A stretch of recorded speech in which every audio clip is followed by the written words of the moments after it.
नमस्कार विद्यार्थी मित्रो, आमचे YouTube channel science and education corridor यामध्ये आपल्या सर्वांचे स्वागत. महा बी एड सी टी 2026 या अनुषंगाने आपण सराव प्रश्नपत्रिका भाग 1 100 गुणांची प्रश्नपत्रिका आपण पाहणार आहोत. व्हिडिओ सुरू करण्यापूर्वी आपण जर आमच्या चॅनलवरती नवीन असाल तर चॅनलला सबस्क्राईब करा. तसेच व्हिडिओ आवडल्यास नक्कीच मित्रपरिवारामध्ये शेअर करा. आपल्या बी एड सी टीचा पेपर 100 गुणांचा असून यामध्ये बुद्धिमत्ता 40 गुण, सामान्य ज्ञान 30 गुण, तर शिक्षक अभिव्यक्ती ज्याला आपण शिक्षक कल चाचणी असंही म्हणतो 30 गुण, म्हणजेच 100 गुणांची प्रश्नपत्रिका आपण पाहत आहोत. पैकी बुद्धिमत्ता घटकातील पहिला प्रश्न, पुढील दिलेल्या वर्णमालेत गाळ अक्षर कोणते येईल. आपल्याला एक वर्णमाला दिलेली आहे, त्यामध्ये आपल्याला येणारं क्रमशः गाळ अक्षर कोणतं, म्हणजेच गाळ अक्षरांची आपल्याला जोडी निवडायची आहे. तर इथं दिलेले वर्णमालेतील अक्षरं जी आहेत त्यामध्ये ए सी. आता ह्या दोन अक्षरामध्ये आपल्याला एकचा फरक असलेला पाहायला मिळतो. त्यानंतर डी एफ यामध्ये पण एक अक्षर कमी आहे, म्हणजे त्यामध्ये एकचा फरक आहे.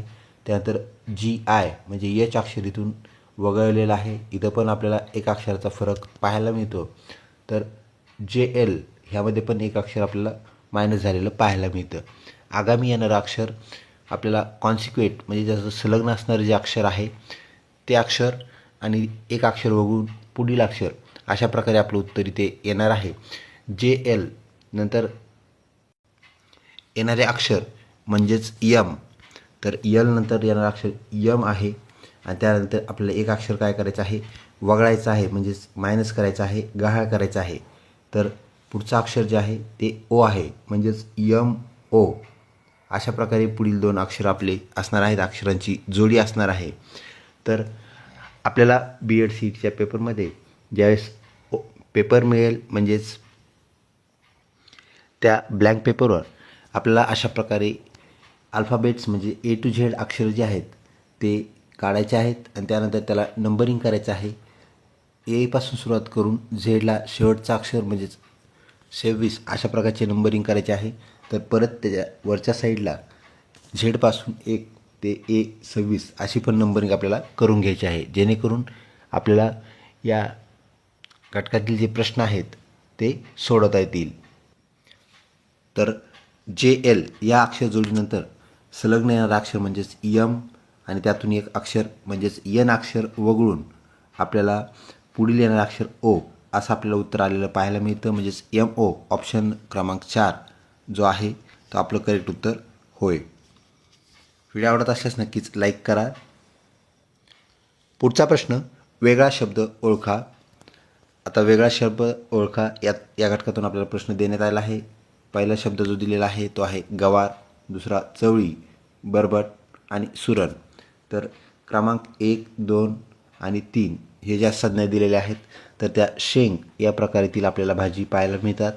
तर 4 नंबरची भाजी म्हणजेच सुरण ही भाजी आपल्याला वेगळी असलेली पाहायला मिळते. तर ऑप्शन 1 सुरण आपलं करेक्ट उत्तर होय.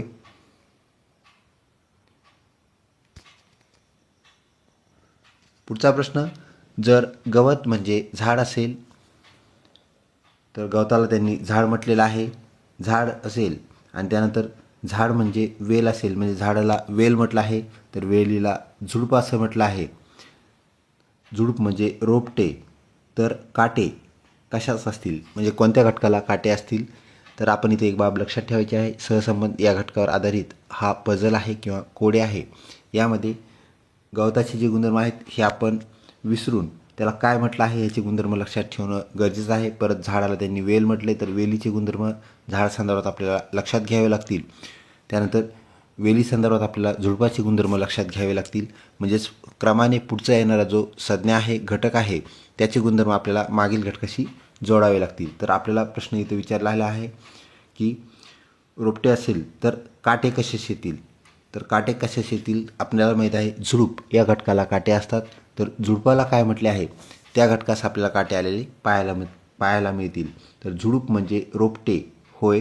तर ऑप्शनमध्ये आपल्याला क्रमांक 4ला रोपटे पाहायला मिळते, तर रोपटे हे आपलं करेक्ट उत्तर होय. या प्रश्नाच्या अनुषंगाने रोपट्याला इथे काटे येणं अपेक्षित आहे, कारण रोपटे म्हणजेच झुडूप होय. मित्रहो, नातेसंबंध ज्याला आपण ब्लड रिलेशन्स असं म्हणतो, या घटकातून आलेला आपला पुढचा प्रश्न. रमा व रमेश यांना 3 मुली आहेत. त्या एका दाम्पत्याला 3 मुली आहेत. त्यापैकी प्रत्येकीला एक भाऊ आहे. म्हणजे त्या 3 ज्या मुली आहेत त्या प्रत्येकीला एक भाऊ आहे. तर त्या दाम्पत्याच्या घरात एकूण सदस्य संख्या किती? तर त्या दाम्पत्याच्या घरात सदस्य संख्या काढण्यासाठी सदस्याच्या वर्णनानुसार आपल्याला त्याची बेरीज करावी लागणार आहे. ते जे दाम्पत्य आहे रमा व रमेश हे दोघेजण, त्यांना एकूण मुली किती आहेत? 3 मुली आहेत. प्रत्येक मुलीला एक भाऊ आहे, म्हणजे तिघीला 3 भाऊ आहेत. म्हणजेच सदस्य संख्या 8 होते. तर ऑप्शन 4 8 हे आपलं करेक्ट उत्तर होय. पुढील प्रश्न. पुढील संख्यामालेत क्रमशः येणारी संख्या ओळखा. आपल्याला एक संख्यामाला दिलेली आहे. तर संख्यामाला पाहत असताना आपल्याला त्यामधील कोरिलेशन म्हणजे सहसंबंध पाहावा लागतो आणि त्यानुसार आपल्याला क्रमशः म्हणजेच पुढची येणारी संख्या कोणती आहे हे ओळखता येते, काढता येते.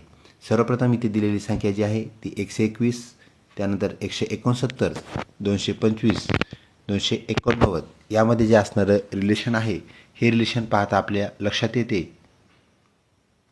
की दिलेली संख्यामाला जी आहे ती म्हणजेच वर्ग संख्यामाला होय. तर 121 हा आपल्याला परिचयाचा आहे, तो आहे 11 या संख्येचा वर्ग. त्यानंतर 169 हा 13 संख्येचा वर्ग आहे. त्यानंतर 225 हा 15 संख्येचा वर्ग असलेला आपल्याला ज्ञात आहे. त्यानंतर 289 हा 17 या संख्येचा वर्ग आहे. तर आगामी येणारी कॉन्सिक्वेंट संख्या आपल्याला पाहता येईल, म्हणजेच 11 आणि 13 या दरम्यान दोघांचा फरक आहे, म्हणजे 2चा फरक आहे. तर क्रमशः येणारी 17 नंतरची संख्या म्हणजेच 19 ही आहे. म्हणजेच 19चा वर्ग किती, असा हा सरळ सरळ असणारा प्रश्न. तर 19चा जो वर्ग आहे तो म्हणजेच 361. म्हणजेच आपल्याला 361 ही पर्यायामध्ये उत्तराची संख्या शोधावी लागेल आणि ऑप्शन 1 जो आहे तो 361 आहे. म्हणजेच क्रमशः येणारी संख्या 361 होय. त्यानंतर पुढचा प्रश्न. दिलेली अंकमालिका पूर्ण करा. आपला जी अंकमालिका अक्षरमालिका यावर आधारित प्रश्न पाहायला मिळतो. तर यामध्ये दिलेली जी अक्षरे आहेत, अल्फाबेट्स आहेत B2, D4, F6, H8. यासाठी परत आपल्याला आपला ABCD जो आपण आखलेला आहे त्या चार्टवरती जावं लागेल, टेबलवरती जावे लागेल. यामध्ये आपल्याला दिलेला जो सिक्वेन्स आहे, तर दिलेली अक्षरे जी होती ते म्हणजेच B2, तर आपल्याला हा आपला B2, त्यानंतर D4, त्यानंतर क्रमशः जो दिलेला होता F6 म्हणजेच अक्षरांचा क्रमांक त्यांनी आपल्याला दिलेला आहे.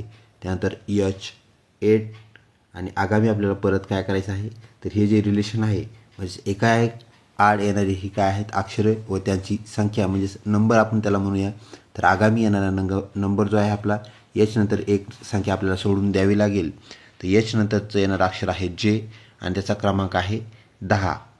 म्हणजेच J10 आपलं करेक्ट उत्तर होय. तर J10 असा असणारा जो आपला पर्याय आहे तो ऑप्शनमध्ये आपण पाहिले असता आपल्याला 2 क्रमांकाला पाहायला मिळतो. J10 आपलं करेक्ट उत्तर होय. पुढचा प्रश्न. जर एका सांकेतिक भाषेत ज्याला आपण कोड लँग्वेज असं म्हणतो, DOG म्हणजेच डॉग या शब्दाला आपण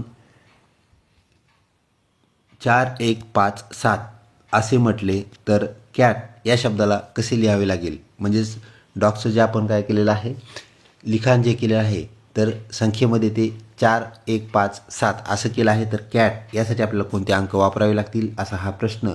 तर त्या अक्षराच्या संख्येशी म्हणजेच किती नंबरला ते अक्षर आहे यावरून आपल्याला विचारण्यात आलेला हा प्रश्न आहे. तर डॉग आपल्याला आत्ताच आपण जो टेबल पाहिला त्यामध्ये D हे अक्षर जे आहे ते आपल्याला 4 नंबरला असलेले पाहायला मिळतं. त्यानंतर O हा आपल्याला 15 नंबर असलेला अक्षर जो आहे तो पाहायला मिळतो आणि G आपल्या परिचयाचा आहे ते आहे 7 नंबरला. म्हणजे 7 नंबरला G आहे.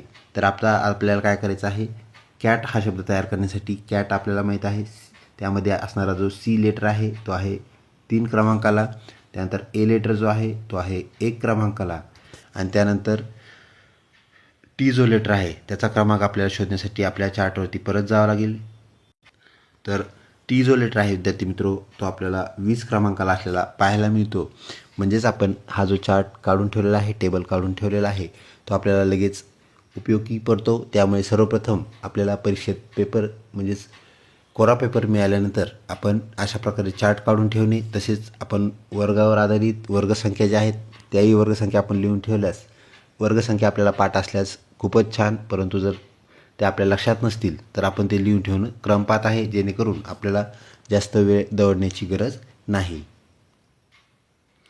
तर टी हे अक्षर 20 क्रमांकावरती आहे. म्हणजे कॅटमध्ये 3, त्यानंतर एसाठी 1 आणि टी अक्षरासाठी 20 म्हणजे 31-20 हे आपलं उत्तर बनतं, जे की पर्यायामध्ये आपल्याला क्रमांक 1ला असलेलं पाहायला मिळतं. म्हणजेच ऑप्शन 1 आपलं करेक्ट उत्तर होय. पुढचा प्रश्न, जर पाणी म्हणजे आकाश सहसंबंध या घटकातून प्रश्न. पाण्याला आपण आकाश म्हटलं, आकाश म्हणजे समुद्र, समुद्र म्हणजे तलाव, तलाव म्हणजे विहीर, विहीर म्हणजे पाणी. तर पक्षी कोठे उडतील? आपल्याला माहीत आहे पक्षी जे असतात ते आकाशात उडत असतात, परंतु आकाशाला काय म्हटले यानुसार आपलं उत्तर येणार आहे. तर पाणी म्हणजे आकाश आणि आकाश म्हणजे समुद्र. तर आकाशाला समुद्राची उपमा दिलेली आहे, म्हणजेच आकाश येथे आपल्याला समुद्र गणावा लागेल. तर ऑप्शनमध्ये आपल्याला समुद्र, आकाश, तलाव, विहीर असं दिलेलं पाहायला मिळतं. तर ऑप्शन 1 समुद्र आपलं करेक्ट उत्तर होय. लक्षात ठेवा, अशा प्रकारच्या प्रश्नामध्ये आपलं नियमित उत्तर असत नाही, म्हणजे आकाश आपलं उत्तर नाही, तर आकाशाला काय म्हटलं समुद्र, तर समुद्र आपलं करेक्ट उत्तर होय. पुढचा प्रश्न, नातेसंबंध या घटकाचा पुढचा प्रश्न. श्रीकांत महेशचा भाऊ आहे, म्हणजे श्रीकांत व महेश, त्याला आपण यस व यम असं म्हणूया, हे दोघं काय आहेत तर भाऊ आहेत. त्यानंतर महेश सोहमचा काका आहे, म्हणजे श्रीकांत व महेश असलेले त्यामध्ये सोहम जो आहे त्याचा काका कोण आहे महेश, म्हणजे हे दोघंही काका आहेत. सोहम जीविकाचा मेहुणा आहे, तर सोहम जीविकाचा मेहुणा आहे. तर श्रीकांत व जीविका यांचे नाते काय, तर मेहुणा म्हटल्यानंतर ह्या महेश व श्रीकांत हे दोघे जे आहेत त्यांचा तो सोहम पुतण्या होय. तर पुतण्याची मेहुणी म्हणजेच ह्या दोघांच्या म्हणजे श्रीकांत व महेश यांची बहीण होय. तर बहिणीची मुलगी म्हणजेच मामा आणि भाची आपलं करेक्ट उत्तर असणार आहे. ऑप्शनमध्ये 2 क्रमांकाला मामा भाची आपल्याला पाहायला मिळतं, ते आपलं करेक्ट उत्तर होय. पुढचा प्रश्न, कालमापन या घटकामधून. घड्याळात दुपारचे 3 वाजलेले आहेत, तर घड्याळामध्ये दुपारचे 3 वाजलेले आहेत. आपल्याला माहीत आहे घड्याळाच्या मध्यभागी जो अंक असतो तो 12. त्यानंतर घड्याळाच्या उजव्या बाजूला मध्यभागी असणारा अंक असतो 3. त्यानंतर खाली 6 आणि घड्याळाच्या डाव्या मध्यभागी आपल्याला अंक असलेला पाहायला मिळतो, तो म्हणजेच 9. तर आता आपल्याला 12मध्ये म्हणजेच 1 नंबरचा जो अंक आहे किंवा सेंटरचा जो अंक आहे वरच्या साईडचा त्यामध्ये आणि 3 वाजता होणारा जो कोन आहे हा कोन आपल्याला विचारलेला आहे. म्हणजेच घड्याळात दुपारचे 3 वाजलेले आहेत, तर तास व मिनिट काटा यातील आपल्याला कोन विचारलेला आहे. तर हा जो कोन आहे विद्यार्थी मित्र आपल्याला पाहू शकता इथे, तो आपल्याला काटकोन बनलेला पाहायला मिळतो आणि काटकोन हा 90 अंशाचा असलेला कोन असतो. म्हणजेच ऑप्शनमध्ये आपल्याला 90 अंश हे उत्तर शोधावं लागेल, जे की आपल्याला क्रमांक 4ला असलेलं पाहायला मिळतं. आपल्या BED CETमध्ये सहसा आपल्याला जे क्रमांक दिलेले असतात म्हणजे उत्तर हे आपल्याला 1, 2, 3, 4 अशा पर्यायापैकी निवडायचे असतात आणि कधीकधी आपल्याला हे ABCD असं आलेलं पाहायला मिळतं. तर मॅक्झिमम आत्तापर्यंत ज्या परीक्षा झालेल्या आहेत त्यात ABCD न येता आपल्याला हे क्रमांक आलेले आहेत. तर आपल्या इथल्या ह्या प्रश्नाचं करेक्ट उत्तर म्हणजेच 3 वाजता तास काटा व मिनिट काटा यांचा जो कोन आहे तो 90 अंश सेल्सिअस 90 अंश असणार आहे, सेल्सिअस नाही. तर 90 अंश करेक्ट उत्तर होय. पुढचा प्रश्न, सर्व विद्यार्थी शिक्षक आहेत, म्हणजेच सर्व विद्यार्थी जे आहेत ते शिक्षक आहेत. काही शिक्षक पोलीस आहेत, त्यापैकी काही शिक्षक पोलीस आहेत. काही पोलीस शिपाई आहेत, काही पोलीस शिपाई आहेत. तर एकही शिपाई मुख्याध्यापक नाही, म्हणजेच आता एकही शिपाई हा मुख्याध्यापक नाही. आता प्रश्न आपल्याला दिलेला जो आहे तो पुढे आहे. तर काही मुख्याध्यापक शिपाई असतील का? आपल्याला प्रश्नाच्या 75% भागामध्ये म्हणजे सुरुवातीला जे दिलेला भाग आहे त्यामध्ये विद्यार्थी शिक्षक आहेत. तर सर्व विद्यार्थी शिक्षक आहेत. त्यापैकी काही शिक्षक जे आहेत ते पोलीस बनलेले आहेत. त्यामध्ये काही पोलीस शिपाई बनलेले आहेत. तर एकही शिपाई मुख्याध्यापक नाही. ह्याचा अर्थ काय आहे विद्यार्थी मित्रो? तर एकही शिपाई मुख्याध्यापक नाही म्हणजे एकही मुख्याध्यापक शिपाईसुद्धा नाही. तर आपल्याला त्यांनी दिलेले ऑप्शन जे आहेत त्यातून आपला करेक्ट उत्तर निवडावं लागेल. तर एखादा शिपाई जो आहे तो मुख्याध्यापक असेल का, यावरून आपल्याला मुख्याध्यापक शिपाई असतील का याचं उत्तर काढता येईल. तर एकही शिपाई जर मुख्याध्यापक नाही तर एकही मुख्याध्यापक शिपाईसुद्धा नाही. तर आपलं जे करेक्ट उत्तर आहे ऑप्शन 2 असणार आहे. तर नाही हे आपलं करेक्ट उत्तर होय. म्हणजे कोणताही मुख्याध्यापक हा शिपाई असता नाही. ऑप्शन 2 करेक्ट उत्तर होय. पुढचा प्रश्न सहसंबंध म्हणजेच कोरिलेशन या घटकामधून खालील दिलेल्या घटकात सहसंबंध ओळखून बरोबर पर्याय आपल्याला निवडून त्याचं जे उत्तर आहे ते शोधायचं आहे. तर औषधे जर आपल्याला दवाखान्यात मिळत असतील तर आपल्याला धान्य कुठून मिळवावं लागेल, म्हणजे धान्याचं जे स्टोरेज असतं ते आपल्याला कोणतं असेल हे सांगायचं आहे. जसं औषधाचं स्टोअर काय आहे, दवाखाना, तर शेत, बाजार, यात्रा आणि कोठार. तर आपल्याला धान्याचं कोठार असलेलं पाहायला मिळतं म्हणजे धान्य कोठार आपलं करेक्ट उत्तर होय. ऑप्शन 4 आपलं करेक्ट उत्तर आहे. पुढचा प्रश्न वॉटर म्हणजेच WATER हा शब्द एका सांकेतिक भाषेत आपण कसा लिहिला, RATEW. म्हणजेच आपण काय केलं, पहिल्या व शेवटच्या अक्षराची अदलाबदली केली. तर लेटर हा शब्द आपल्याला त्याच भाषेमध्ये लिहायचा आहे, सांकेतिक भाषेत लिहायचा आहे. तर तो कसा लिहावा लागेल, तर आपल्याला आता इथे तेच करावं लागेल. म्हणजेच शेवटचं जे अक्षर आहे ते आपल्याला पहिल्या अक्षराने रिप्लेस करावं लागेल. म्हणजे शेवटचं अक्षर इथे काय आहे, तर लेटरमध्ये शेवटचं अक्षर आहे R आणि सुरुवातीचं जे अक्षर आलेलं आहे लेटरमध्ये ते आहे L. तर आपल्याला मधल्या कोणत्याही अक्षरात बदल न करता, जसं की इथे सुद्धा मधल्या अक्षरात बदल करण्यात आलेला नाही, म्हणजे वॉटरमध्ये सुद्धा आपल्याला मधले 3 अक्षरे जशास तसे घेतलेले पाहायला मिळतात. तर आपल्याला काय करावं लागेल, आपले जे पहिले आणि शेवटचे अक्षर म्हणजेच L आणि R यांची अदलाबदली करावी लागेल. तर R जो आहे तो Lच्या जागेवर आलेला पाहायला मिळेल. त्यानंतर आरच्या जागेवर L हा रिप्लेस झालेला पाहायला मिळेल आणि मधले 3 अक्षरे जे आहेत ते म्हणजेच ATA हे जशास तसे राहतील. तर ATA आपल्याला जशास तसे मध्यभागी लिहावे लागतील. म्हणजेच RATEL अशा प्रकारचा आपला शब्द तयार झालेला पाहायला भेटेल, जो की ऑप्शन 4मध्ये आपल्याला दिसतोय. ऑप्शन 4 RATEL असा तो शब्द आपल्याला सांकेतांकात लिहावा लागेल, त्या कोड लँग्वेजमध्ये लिहावे लागेल. ऑप्शन 4 करेक्ट उत्तर होय. पुढचा प्रश्न कोरिलेशन या घटकातूनच क्रिकेट याशी निगडीत एक नाव आपल्याला इथे पाहायला मिळते, जे की अजरामर झालेलं आहे, सचिन तेंडुलकर. तर हॉकी ह्या खेळाशी निगडीत अजरामर झालेलं दुसरं नाव कोणतं, असा आपल्याला प्रश्न विचारण्यात आलेला आहे. ऑप्शन 1 कपिल देव, 2 धनराज पिल्ले, 3 महेंद्रसिंह धोनी आणि 4 मेजर ध्यानचंद. तर ऑप्शन 4 आपलं करेक्ट उत्तर होय. क्रिकेटशी जसं नाव जोडलेलं आपल्याला सचिन तेंडुलकर पाहायला मिळतं, तर तसंच आपल्याला मेजर ध्यानचंद हे नाव हॉकी या खेळाशी संबंधित पाहायला मिळतं. म्हणजेच ऑप्शन 4 आपल्या इथे करेक्ट उत्तर होय. अशा प्रकारे कोरिलेशन आपल्याला सॉल्व करायचं आहे, त्याची उत्तरे द्यावायची आहेत. विद्यार्थी मित्र, आपल्याला पुढचा प्रश्न संख्या पूर्ण करा. म्हणजेच आपल्याला एक संख्यामाला दिलेली आहे, त्यांचा क्रम आपल्याला पूर्ण करायचा आहे. तर संख्या आपण सर्वप्रथम पाहून घेऊया. 3, त्यानंतर 7, 15, 31, 63. तर आगामी येणारी पुढची क्रमशः येणारी संख्या कोणती, असा हा आपल्याला विचारण्यात आलेला प्रश्न. तर या संख्येमध्ये असणारं रिलेशन आधी आपल्याला पाहावं लागेल. 3 आणि 7 या दोघांमध्ये काय झालं आहे, इथे 3 जो आहे म्हणजेच आपण त्याला नंबर म्हणूया, तर त्याला काय केलेलं आहे, दुप्पट केलेलं आहे. आणि त्यामध्ये परत काय केलेलं आहे, एक ॲड केलेला आहे, मिसळलेला आहे. म्हणजेच 3च्या दुप्पट झालं ते 6 आणि 6मध्ये 1 मिसळल्यानंतर आपल्याला 7 असं रिलेशन आपल्याला इथं आलेलं पाहायला मिळतं. मग सेम रिलेशन पुढच्या घटकामध्ये आहे का तेही आपल्याला पाहावं लागेल. 7 आणि 15 यामध्ये 7ला आपल्याला 2 गुणावं लागेल, ते म्हणजेच होईल 14 आणि त्यामध्ये आपल्याला एक ॲड करावं लागेल, ते होईल 15. म्हणजे इथंसुद्धा ते रिलेशन कायम राहिलेलं आहे. त्यानंतर 15च्या दुप्पट आपणास माहीत आहे, ते म्हणजेच असतील 30 आणि 30मध्ये परत आपल्याला एक ॲड करावं लागेल, ते झाले 31 आणि 31मध्ये तेच रिलेशन आपल्याला इथं पाहायला मिळतं. 31च्या दुप्पट जे आहे ते आहे 62 आणि 62मध्ये काय केलं, एक ॲड केला, ते झालं 63. आता 63च्या दुप्पट करून एक मिसळा म्हणजे आपलं 2n+1 हे जे सूत्र आहे ते आपल्याला कायम राहिलेलं पाहायला मिळेल. तर 63 अधिक 63 ते होतील 126. म्हणजेच 126मध्ये परत आपल्याला एक मिसळावं लागेल, तो होईल 127. म्हणजेच ह्या रिलेशननुसार आपल्या 2n+1 अशा प्रकारे संख्या मला आपली ही पुढं चालली आहे. तर ऑप्शन 1मध्ये आपल्याला 127 हा ऑप्शन पाहायला मिळतोय. तर 127 आपलं करेक्ट उत्तर होय.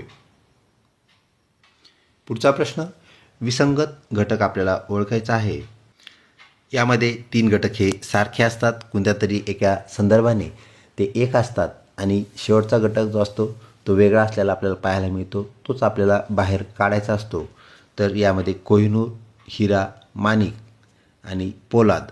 तर ऑप्शन 4 पोलाद आपल्याला वेगळा शब्द असलेला पाहायला मिळतो. हे तीनही जे घटक आहेत तर हे आपल्याला दागिन्यांशी निगडीत असलेले पाहायला मिळतात, ज्याला आपण रत्न असंही म्हणता येईल.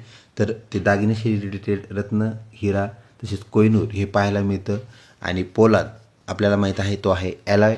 ॲलॉय म्हणजेच धातू असं याचं मिश्रण आपल्याला पाहायला मिळतं. आणि हे बाकी जे घटक आहेत ते तिन्ही घटक आपल्याला हे मूळ रूपात पाहायला मिळतात. तर पोलाद हे आपण बनवलेलं मिश्रण होय. ऑप्शन 4 करेक्ट उत्तर होय. पुढे आपल्याला अजून एक मालिका दिलेली आहे, जी एक अक्षर मालिका आहे. मालिका पूर्ण करा. AZBYCX. तर आगामी आपल्याला जोडी सांगायची आहे अक्षरांची, कोणती असेल तर AZमध्ये आपल्याला रिलेशन जे पाहायला मिळते म्हणजेच 1 नंबरचं अक्षर आणि 26 नंबरचं अक्षर अशी ती जोडी लावलेली आहे. म्हणजे पहिलं शेवटचं अक्षर, त्यानंतर दुसरं अक्षर आणि सेकंड लास्ट अक्षर म्हणजे ज्याला आपण 25 अक्षर म्हणूया. त्यानंतर तिसरी जी आपल्याला इथं जोडी दिलेली आहे ती CX आहे, ती म्हणजे 3. आणि शेवटचं जे इथं दिलेलं जे अक्षर आहे त्या जोडीमधलं म्हणजेच X जे अक्षर आहे तर ते आपल्याला 24 नंबरला असलेलं पाहायला मिळतं. तसंच आता आपल्याला आगामी येणार जे अक्षर आहे तर ते काय आहे 4 नंबरचं अक्षर असणार आहे आणि 24 नंबरचं मागचं अक्षर जे असणार आहे ते म्हणजे 23 नंबर. तर आपण जो टेबल काढलेला आहे त्यामध्ये आपल्याला 23 नंबरचं अक्षर पाहावं लागेल आणि ते म्हणजेच काय असणार आहे तर W असणार आहे. ऑप्शन 1मध्ये DW हा जो ऑप्शन आहे आपलं करेक्ट उत्तर होय. म्हणजेच आगामी अक्षरांची येणारी जी जोडगोळी आहे ती ऑप्शन 1 असणार आहे. DW करेक्ट उत्तर होय.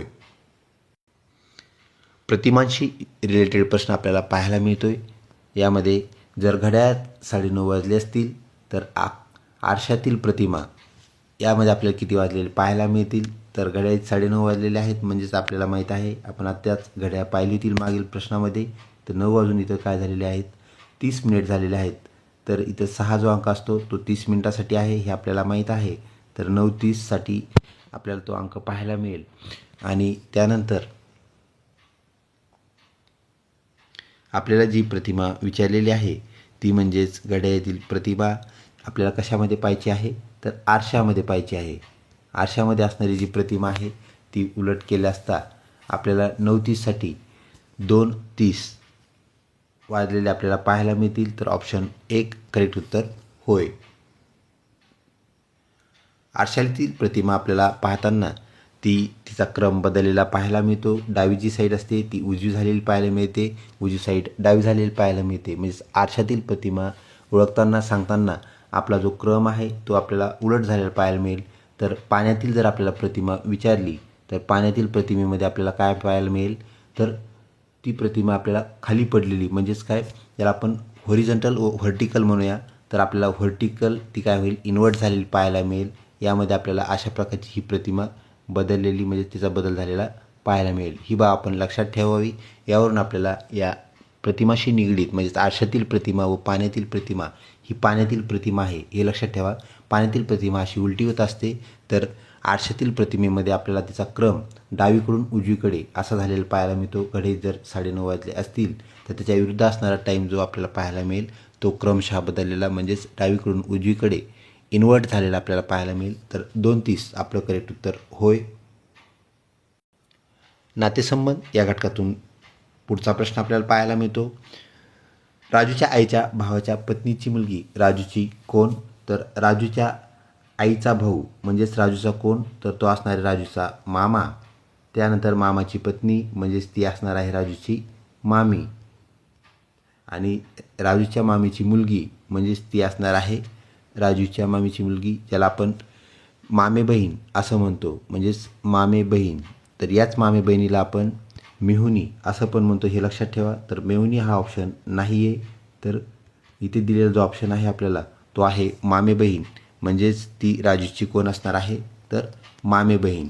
ऑप्शन 2 आपलं करेक्ट उत्तर. ब्लड रिलेशन या घटकातील प्रश्न सोडवताना आपण स्वतःला त्या जागी निर्धारित करायचं आहे, म्हणजेच आपण राजू आहेत असं आपल्याला समजायचं आहे. त्यानंतर मग आपली जी आई आहे, त्यानंतर आपले जे मामा आहेत, त्यानुसार आपण काय करायचं आहे, ते रिलेशन तसे तसे समोर नेल्यास आपण उत्तरापर्यंत नक्कीच पोहोचतो, याची आपण खात्री बाळगा.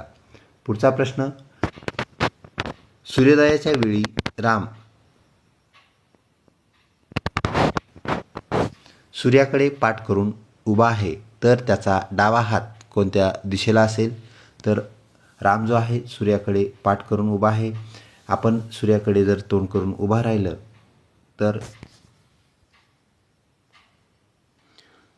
तर सूर्याकडे पाठ करून उभा राहिलं तर दोन्हीही आपल्याला स्थितीमध्ये मिळणाऱ्या ज्या दिशा आहेत त्या बदललेल्या पाहायला मिळतात.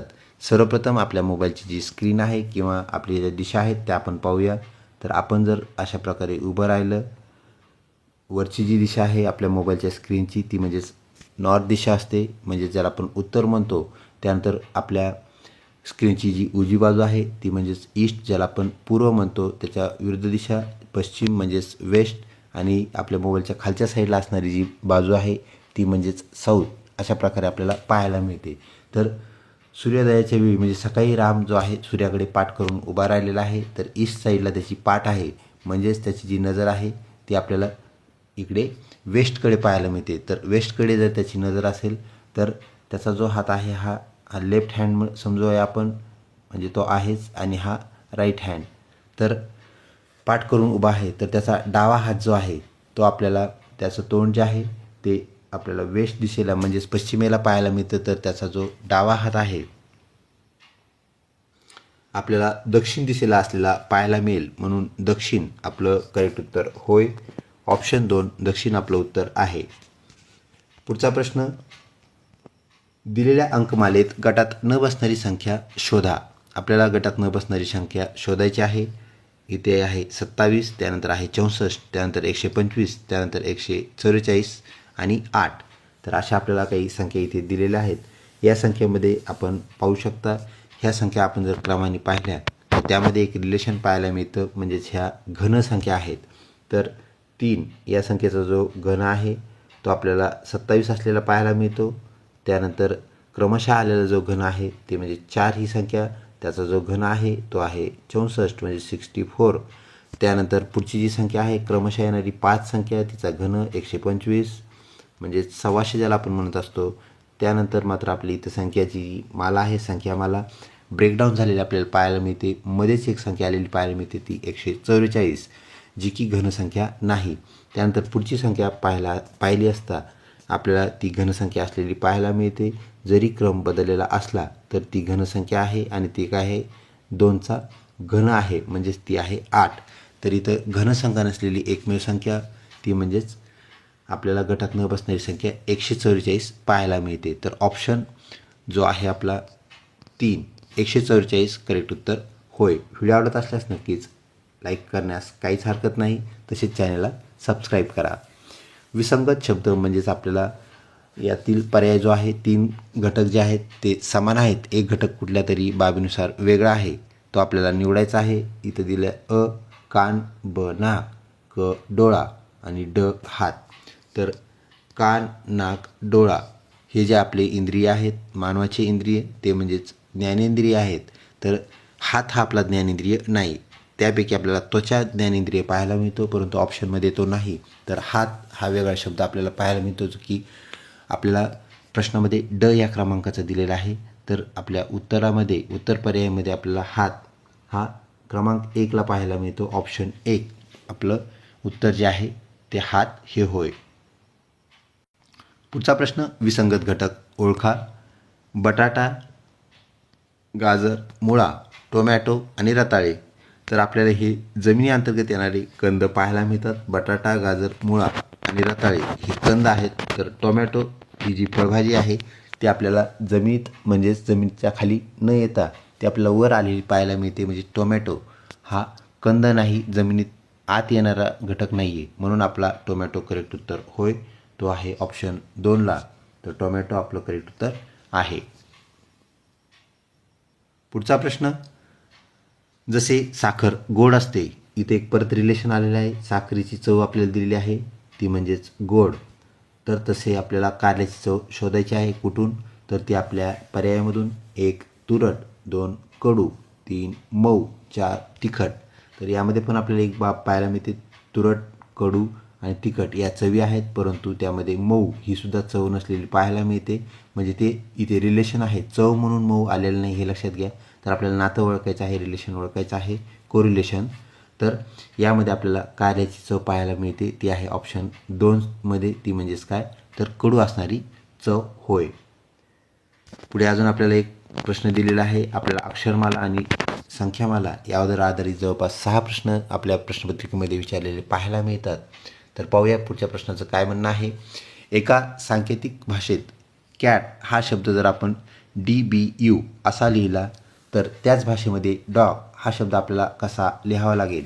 तर इथं आपण रिलेशन पाहिलं असता आपल्याला त्यामध्ये थोडासा बदल जो झालेला पाहायला मिळतो. कॅटचं जे पुढचं अक्षर आहे, कॅट आपल्याला माहीत आहे त्यामध्ये असणारं पहिलं अक्षर C हे 3 क्रमांकाला आहे. तर त्यांनी काय केलेलं आहे, पुढचं अक्षर म्हणजे D अक्षर घेतलेलं आहे. त्यानंतर दुसरं कॅटमधलं अक्षर A आहे जे की 1 क्रमांकाचं अक्षर आहे. तर B हे 2 क्रमांकाचं अक्षर आहे. तर आता आपल्याला विचारण्यात आलेला जो प्रश्न आहे त्यामध्ये टी जे आहे, टी ऐवजी त्यांनी काय घेतलेलं आहे, यू घेतलेला आहे. आता ह्याचा आपल्याला क्रमांक पाहणे, तसेच आगामी जे येणारे आपल्याला दिलेला जो शब्द आहे त्यामध्ये असणारे अक्षरे ते म्हणजे DO आणि G याचा जो क्रमांक आहे यावरून आपल्याला त्याचा कोरिलेशन असलेला शब्द काय करायचा आहे, निवडायचा आहे. ही झाली पहिली बाब. तर या अक्षरानंतरचे लगतचे दुसरे अक्षर आले म्हणजेच काय होत आहे, प्रत्येक वेळी ते अक्षर एक पुढचं अक्षर येत आहे. म्हणजे Cच्या पुढचं अक्षर आहे D, त्यानंतर Aच्या पुढचं अक्षर आहे B, त्यानंतर Tच्या पुढचं अक्षर आहे U. या प्रकारे आपल्याला काय करता येईल, तर Dच्या नंतर येणारं जे अक्षर आहे ते म्हणजेच E, त्यानंतर Oच्या नंतर येणारं जे अक्षर आहे ते म्हणजेच P आणि Gच्या नंतर येणारं जे अक्षर आहे ते म्हणजेच H. तर EPH असा ऑप्शन असलेला आपला जो पर्याय आहे तो पर्यायामध्ये आपल्याला क्रमांक 1ला असलेला पाहायला मिळतो. तर अक्षरांची जी पोझिशन आहे त्यावरूनही त्याचं उत्तर आपल्याला काढता येईल आणि लगतच्या अक्षरं या घटकावरूनही आपल्याला त्याचं उत्तर काढता येतं. तर ऑप्शन जो आहे 1 EPH आपलं करेक्ट उत्तर होय.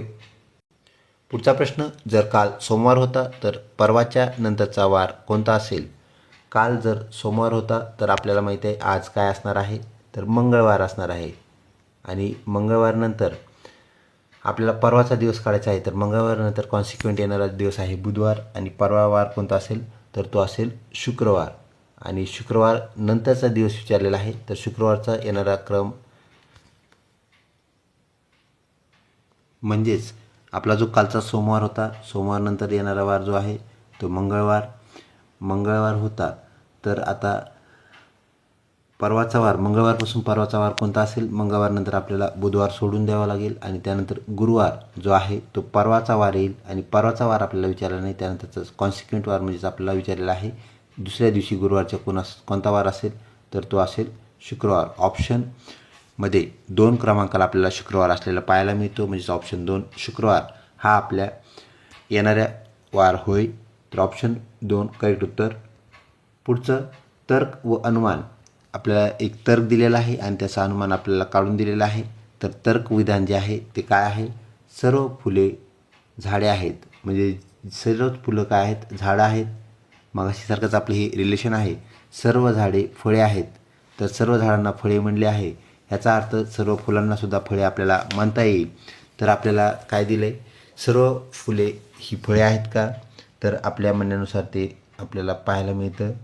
इथे सर्व फुले जी आहेत ती झाडे आहेत आणि सर्व झाडे ही फळे आहेत. यावरून सर्व फुले ही फळे आहेत हे विधान करेक्ट आहे. काही फुले आहेत, तर सर्वच फुले जर फळे असतील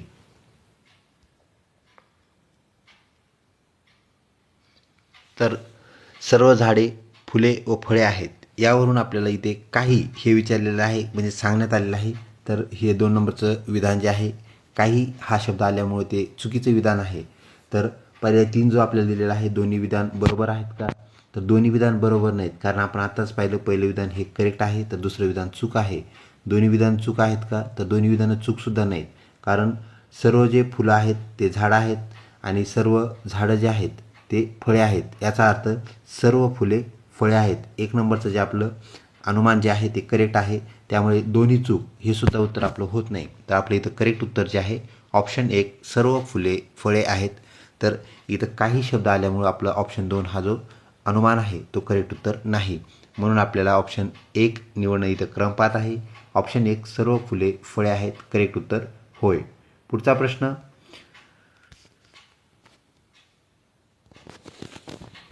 अने बकडे बोट दाखवून म्हटले, तो माझ्या वडिलांचा एकुलता एक मुलगा आहे. तर आता अने काय केलं आहे, बकडे बोट दाखवलं आहे आणि म्हटलं आहे की तो माझ्या वडिलांच्या एकुलता एक मुलाचा मुलगा आहे. तर अचे बशी नाते काय? तर या प्रश्नामध्ये आपण स्वतः आहोत आणि ब हे वडील आहेत, ही बाब आपण लक्षात घ्या. म्हणजे कडून अने काय केलं आहे, बोट ज्यांच्याकडे दाखवले ते वडील आहेत. तर तो माझ्या वडिलांच्या एकुलता एक मुलाचा मुलगा आहे.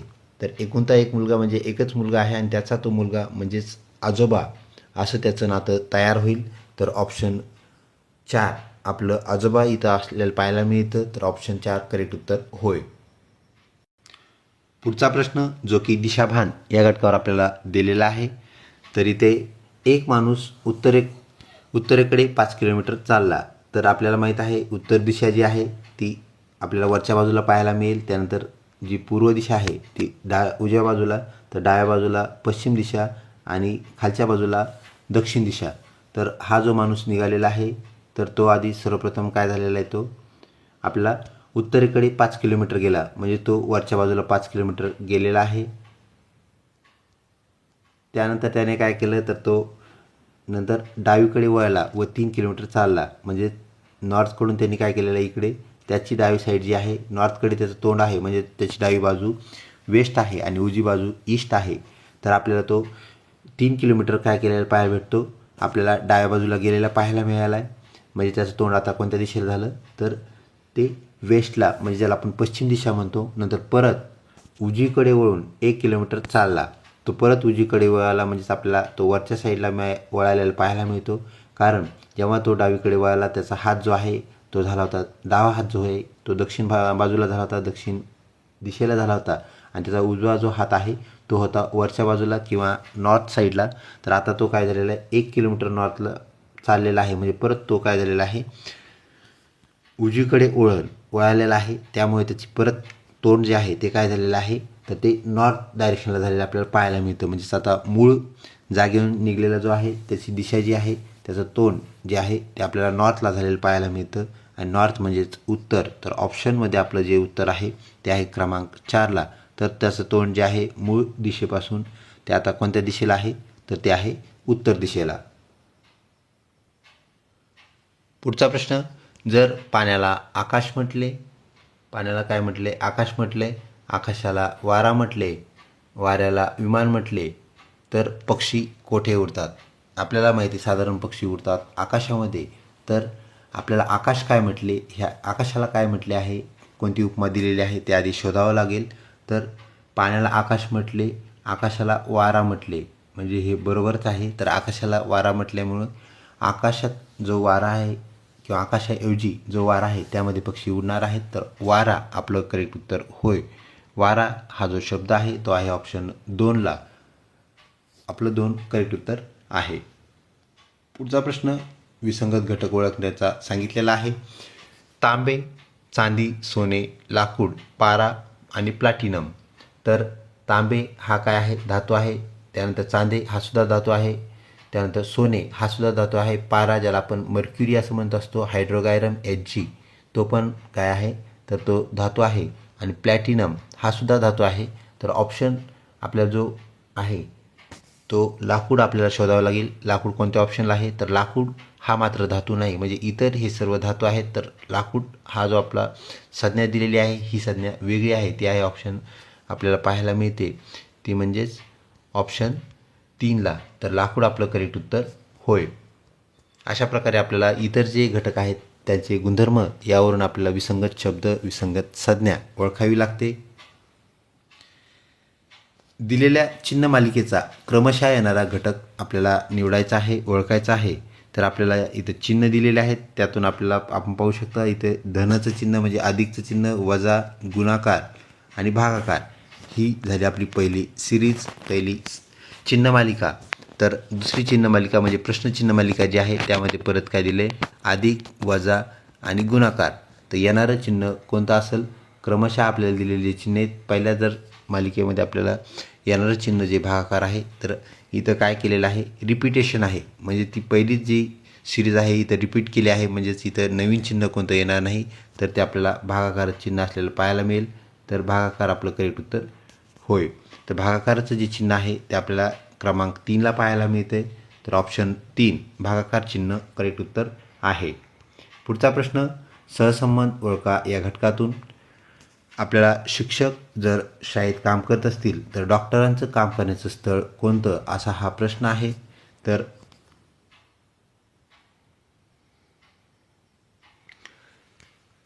शिक्षक, शाळा आणि डॉक्टर याचा संबंध कशाशी असेल, तर शिक्षकाचं जे इथे काम करण्याचं स्थळ आहे, ठिकाण आहे ते दिलेलं आहे शाळा. तर डॉक्टर कुठे काम करतात असा हा प्रश्न. डॉक्टरांचं काम करण्याचं ठिकाण असतं रुग्णालय. जर शिक्षक आणि फळा किंवा इतर शैक्षणिक साहित्य दिलं असतं तर डॉक्टर व औषध यांचा सहसंबंध आलेला आपल्याला पाहायला मिळाला असता. तर अशा प्रकारे आपल्याला अजून एक संबंध पाहता येईल ते म्हणजे शिक्षक विद्यार्थी तर डॉक्टर यांचा संबंध रुग्ण या घटकाशी असलेला आपल्याला पाहायला मिळाला असता. परंतु इथं आपल्याला शिक्षक आणि त्याचे जे काम करण्याचे ठिकाण आहे ते दिल्यामुळे डॉक्टर यांचं काम करण्याचं ठिकाण कोणतं, तर ऑप्शन 3 रुग्णालय करेक्ट उत्तर होय.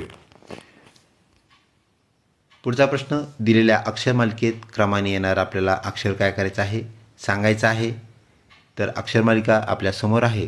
त्यामध्ये झेड, त्यानंतर एक्स, त्यानंतर व्ही, त्यानंतर टी आणि आर हे जे अक्षर आहेत आपल्याला क्रमशः काय झालेलं पाहायला मिळत आहे.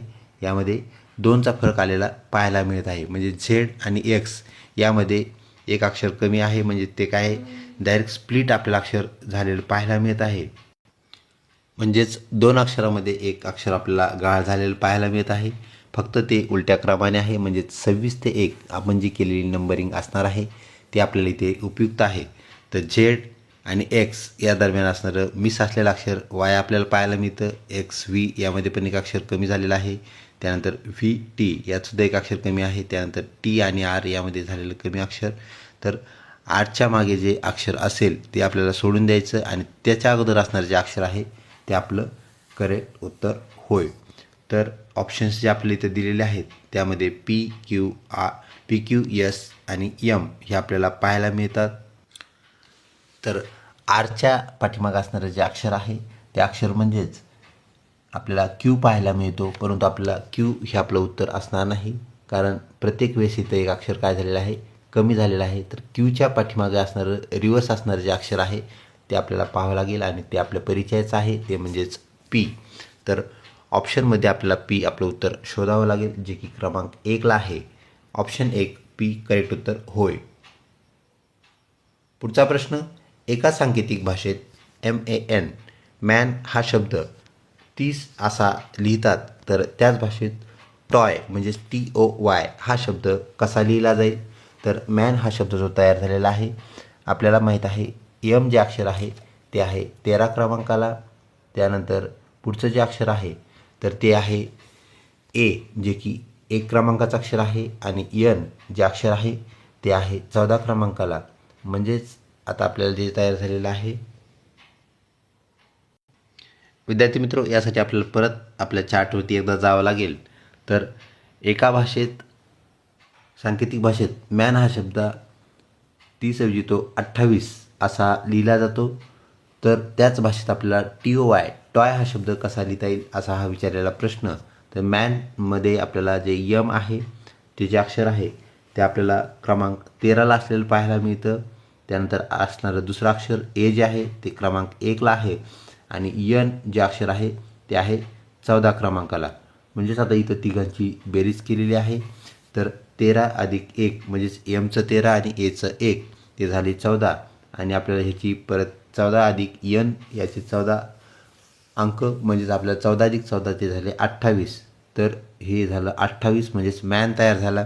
तर आपल्याला टॉय कसा तयार होईल हे आपल्याला सांगायचं आहे. टॉयमध्ये असणारं पहिलं अक्षर जे आहे ते म्हणजेच टी अक्षर जे की 20व्या क्रमांकावर आहे. त्यानंतर असणारं जे 2 नंबरचं अक्षर आहे ते म्हणजेच वाय अक्षर जे आहे क्रमांक 15वरती. म्हणजेच टॉयसाठी पहिलं अक्षर 20 क्रमांकावरती. त्यानंतर दुसरं जे असणारं अक्षर आहे ते म्हणजेच ओ अक्षर ते आहे 15 क्रमांकावरती आणि वायसाठी असणारं अक्षर वाय जे की सेकंड लास्ट अक्षर आहे आपल्या अल्फाबेट्समधलं ते आहे 25 क्रमांकावरती. म्हणजेच 25 अधिक 15 ते झाले 40 आणि अधिक 20 म्हणजेच 60. तर आपल्याला ऑप्शन 1 जे आहे त्याला 60 जे आपल्याला बेरीज येते ती म्हणजे टॉयची बेरीज होय. तर आपलं ऑप्शन जे आहे टॉय शब्द जो आहे आपल्याला कसा लिहिता येईल तर तो आपल्याला ह्या 60 या अंकामध्ये तो कन्वर्ट होईल. म्हणजे ऑप्शन 1 टॉय आपलं करेक्ट उत्तर 60 हे होय.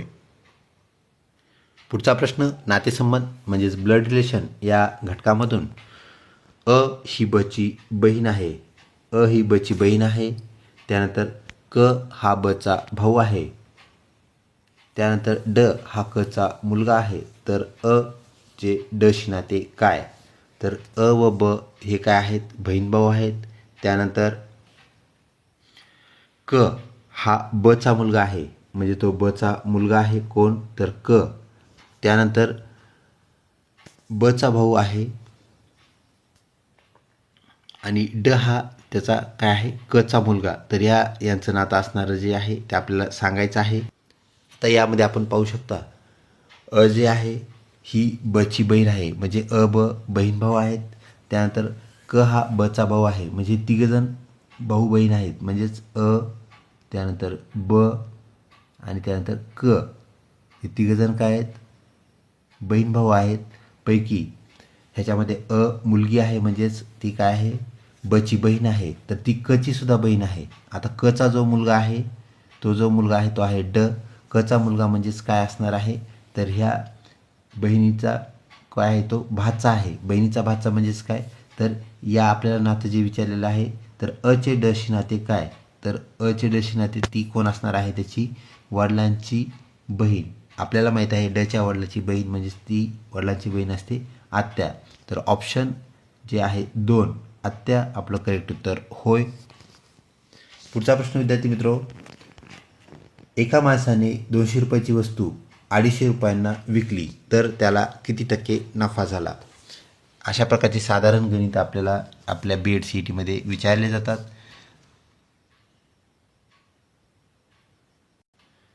आपल्याला यामध्ये नफा विचारण्यात आलेला आहे आणि तो सुद्धा पैशामध्ये नाही तर टक्केवारीमध्ये विचारण्यात आलेला आहे. विद्यार्थी मित्र यासाठी आपल्याला जी कन्झ्युमिंग प्राईस होती म्हणजे त्यांनी जी वस्तू घेतलेली आहे त्याला आपण कन्झ्युमिंग प्राईस म्हणतो. ती जी होती ती किती होती तर ती होती 200 रुपये. त्यानंतर त्यांनी काय केली ती जी घेतलेली वस्तू आहे ती काय केली आहे विकली आहे म्हणजे सेल प्राईस ज्याला आपण म्हणत असतो सेलिंग प्राईस जी आहे ती होते 250 रुपये म्हणजे 250 रुपये. तर आता आपल्याला त्याला नफा टक्केवारीमध्ये किती झालेला आहे हे काढायचं आहे. यामध्ये आपल्याला सगळ्यात अगोदर नफा किती झाला ते काढावं लागेल. तर नफा जो झालेला आहे आपल्याला सेल प्राईस जी आहे त्यातून मायनस काय करावं लागेल तर आपलं कन्झ्युमिंग प्राईस म्हणजे 250 रुपये सेलिंग प्राईस आहे तर 250 वजा 200 असं केल्यानंतर आपल्याला येईल 50 म्हणजे 50 रुपये त्याला काय झालेला आहे नफा झालेला आहे. तर हा जो 50 रुपये नफा आहे तो आपल्याला टक्केवारीमध्ये काढायचा आहे. म्हणजेच आता काय करावं लागेल तर तो आपल्याला 50 भागिले कितीपैकी नफा आहे तो वस्तूची जी किंमत आहे कन्झ्युमिंग प्राईस ती म्हणजे 200 म्हणजे 50 भागिले 200 गुणिले 100 आपल्याला करावं लागेल. आणि 50 भागिले 200 गुणिले 100 केले 50 आणि ह्या 200चा जर आपण भागाकार केला तर तो येईल 0.25 आणि 0.25ला जर आपण परत काय केलं 100ने जर गुणलं तर तो आपल्याला आलेला पाहायला भेटेल 25%. म्हणजेच काय तर त्या व्यक्तीला त्या वस्तूच्या विक्रीमागे आपल्याला 25% नफा झालेला पाहायला मिळेल. तर तो 25% नफा हे ऑप्शन क्रमांक 2मध्ये 25% आपलं करेक्ट उत्तर होय. जास्त पद्धतीचे गणित विचारले जात नाहीत, ही बाब लक्षात ठेवा. अशा प्रकारचं एखादं गणित आपल्याला आलेलं पाहायला मिळेल. त्यानंतर पुढचा प्रश्न, विधान दिलेले आपल्याला एक विधान व त्याचा निष्कर्ष. सर्व शिक्षक हुशार आहेत. तर विधानामध्ये सांगितलेले आहे सर्व शिक्षक जे आहेत ते हुशार आहेत. सर्व हुशार व्यक्ती कष्टाळू आहेत, म्हणजेच सर्व शिक्षक हे सुद्धा कष्टाळू आहेत हे लक्षात घ्या. तर सर्व शिक्षक हुशार आहेत आणि हुशार लोक जे आहेत ते कष्टाळू असतात असं ह्या विधानाचं वाक्याचं म्हणणं आहे. तर आपला निघणारा निष्कर्ष अनुमान जो आहे तो आपल्या आधी वाचून घ्यायचा आहे आणि त्यानंतर आपले जे ऑप्शन आहेत त्यातून काय आपल्याला करेक्ट बसतं ते पाहायचं आहे. तर पहिला निष्कर्ष यावरून निघेल ह्या 2 वाक्यावरून, तो म्हणजे सर्व शिक्षक कष्टाळू आहेत. बरोबर आहे, कारण आपल्याला त्यांनी सांगितलं आहे की शिक्षक हुशार आहेत आणि हुशार व्यक्ती कष्टाळू आहेत, म्हणजे शिक्षकसुद्धा कष्टाळू आहेत. तर सर्व शिक्षक कष्टाळू आहेत हे विधान निष्कर्ष बरोबर आहे. त्यानंतर हुशार व्यक्ती शिक्षक आहेत. तर इथे त्यांनी सांगलेले सर्व शिक्षक जे आहेत ते हुशार आहेत आणि हुशार शिक्षक आहेत हे सुद्धा बरोबर निघतं किंवा होतं. तर ऑप्शन जो आपल्याला पाहायला मिळतो, जो की आपल्याला दोन्ही आपले जे निष्कर्ष आहेत ते बरोबर सांगणारा ऑप्शन आपल्याला शोधावा लागेल. म्हणजेच फक्त एक बरोबर आहे का, तर फक्त एक बरोबर नाही, कारण दुसरंसुद्धा बरोबर आहे, म्हणजे दोन्ही बरोबर आहे. तर फक्त 2 बरोबर आहे का, तर फक्त 2सुद्धा बरोबर नाही, कारण एकसुद्धा बरोबर आहे, म्हणजे पहिला आणि दुसरं दोन्ही बरोबर आहेत असा असणारा जो ऑप्शन आहे तो आहे दोन्ही बरोबर. ऑप्शन क्रमांक 3. यापैकी कोणताही एक ऑप्शन चूक असतं तर त्याप्रमाणे आपलं एकच उत्तर आपल्याला निवडावं लागलं असतं. तर इथं दोन्ही बरोबर असल्यामुळे ऑप्शन 3 आपलं करेक्ट उत्तर होय. पुढचा प्रश्न, पाणी जर आपल्याला विहिरीतून मिळत असेल, म्हणजे पाण्याचा स्रोत जर विहीर आहे, तर आपल्याला दगडी कोळसा कुठून मिळेल. तर ऑप्शन आपल्याला जे दिलेत ते लाकूड, दगडी कोळसा लाकडापासून मिळेल, जंगलापासून मिळेल, खाणीपासून मिळेल का इंधनातून मिळेल. तर दगडी कोळसा आपल्याला मिळणार आहे खाणीमधून, कारण आपल्याला इथं 1 नंबरचा जो आपल्याला त्यांनी रिलेशनमध्ये सांगितलेला घटक आहे तो पाणी विहीर आहे, म्हणजे पाणी मिळवण्यासाठी आपल्याला विहिरीकडे जावं लागेल. तर दगडी कोळसा मिळवण्यासाठी आपल्याला कुठं जावं लागेल, त्याचा स्रोत कोणता, तर तो असणार आहे खाण. ऑप्शन 3 करेक्ट उत्तर होय. पुढचा प्रश्न, शाल, हातरुमाल, शामियाना, टॉवेल, नॅपकिन, बेडशीट, चादर यापैकी उतरत्या क्रमाने सर्वात लहान घटक कोणता. आपल्याला सर्वात अगोदर उतरता क्रम लावावा लागेल, म्हणजेच सर्वात जी मोठी बाब आहे, मोठा घटक जो आहे तो आपल्याला सगळ्यात वर, म्हणजे 1 नंबरला म्हणून आपण त्याला आलेला पाहायला मिळेल. तर सर्वात लहान घटक आपल्याला काढायचा आहे, शोधायचा आहे. सर्वात मोठी असणारी गोष्टी जी आहे शामियाना, ज्याला आपण मंडप असं म्हणत असतो, तो सर्वात आपल्याला आकाराने रुंद म्हणूया आपण, इथे रुंद असलेला पाहायला मिळतो. त्यानंतर आपल्याला पाहायला मिळेल डबल बेडशीट, ते देईल 2 नंबरला. त्यानंतर आपल्याला पाहायला मिळेल चादर, आणि चादरनंतर पाहायला मिळेल शॉल, जे की चादरपेक्षा थोडी रुंदीमध्ये लहान असते. शॉलनंतर आपल्याला पाहायला मिळेल टावेल, आणि टावेलनंतर पाहायला मिळेल आपल्याला नॅपकिन, आणि सर्वात लहान इथं जी वस्तू आपल्याला पाहायला मिळते आहे ती आहे 6 नंबरची वस्तू, 6 नंबर नॅपकिन. 7 नंबरची वस्तू तर सर्वात लहान आहे हातरुमाल. इथे आपल्याला सांगितलं उतरता क्रम लावायचा, म्हणजेच आपण शामियानाला 1 क्रमांक दिला, तर उतरत्या क्रमामध्ये शेवटचा घटक जो आहे तो आहे हातरुमाल. तर आपला ऑप्शन 3 इथे आपल्याला पाहायला मिळेल. हातरुमाल हा सर्वाधिक लहान घटक असणार आहे, जे की आपलं उत्तर होय. अशा प्रकारे आपल्याला तर्कसंगती या घटकावर आधारित प्रश्न पाहायला मिळतात, जे की आपल्या बेडशीटचा घटक क्रमांक 1, ज्याला आपण बुद्धिमत्ता म्हणतो, मेंटल ॲबिलिटी म्हणतो किंवा मानसिक चाचणी, हे सुद्धा त्याला मराठीतून दुसरं नाव होय. तर विद्यार्थी मित्रो, आपल्या BED-CET प्रश्न जे आहेत ते प्रश्न क्रमांक 1 ते प्रश्न क्रमांक 40 हे बुद्धिमत्ता घटकातील असतात. कुठलीही सूचनावरती न देता आपल्याला डायरेक्ट 41 क्रमांकाचा जो प्रश्न चालू होतो तो असतो सामान्य घटक. तर 41 ते 70 या नंबरचे, या क्रमांकाचे जे प्रश्न आहेत ते असतात आपल्या सामान्य ज्ञानामधून, म्हणजे GK मधून. आणि 71 ते 100 म्हणजे आपला शेवटचा BED-CETचा जो प्रश्न असतो तो असतो टीचर ॲप्टिट्यूड, म्हणजेच शिक्षक अभिवृत्ती, शिक्षक कल चाचणी या घटकामधून. तर आपला जो आता पुढचा प्रश्न चालू होईल तो आपल्याला बुद्धिमत्ता घटकातील पाहायला मिळणार नाही, तर तो असणार आहे GK सामान्य ज्ञान या घटकामधील.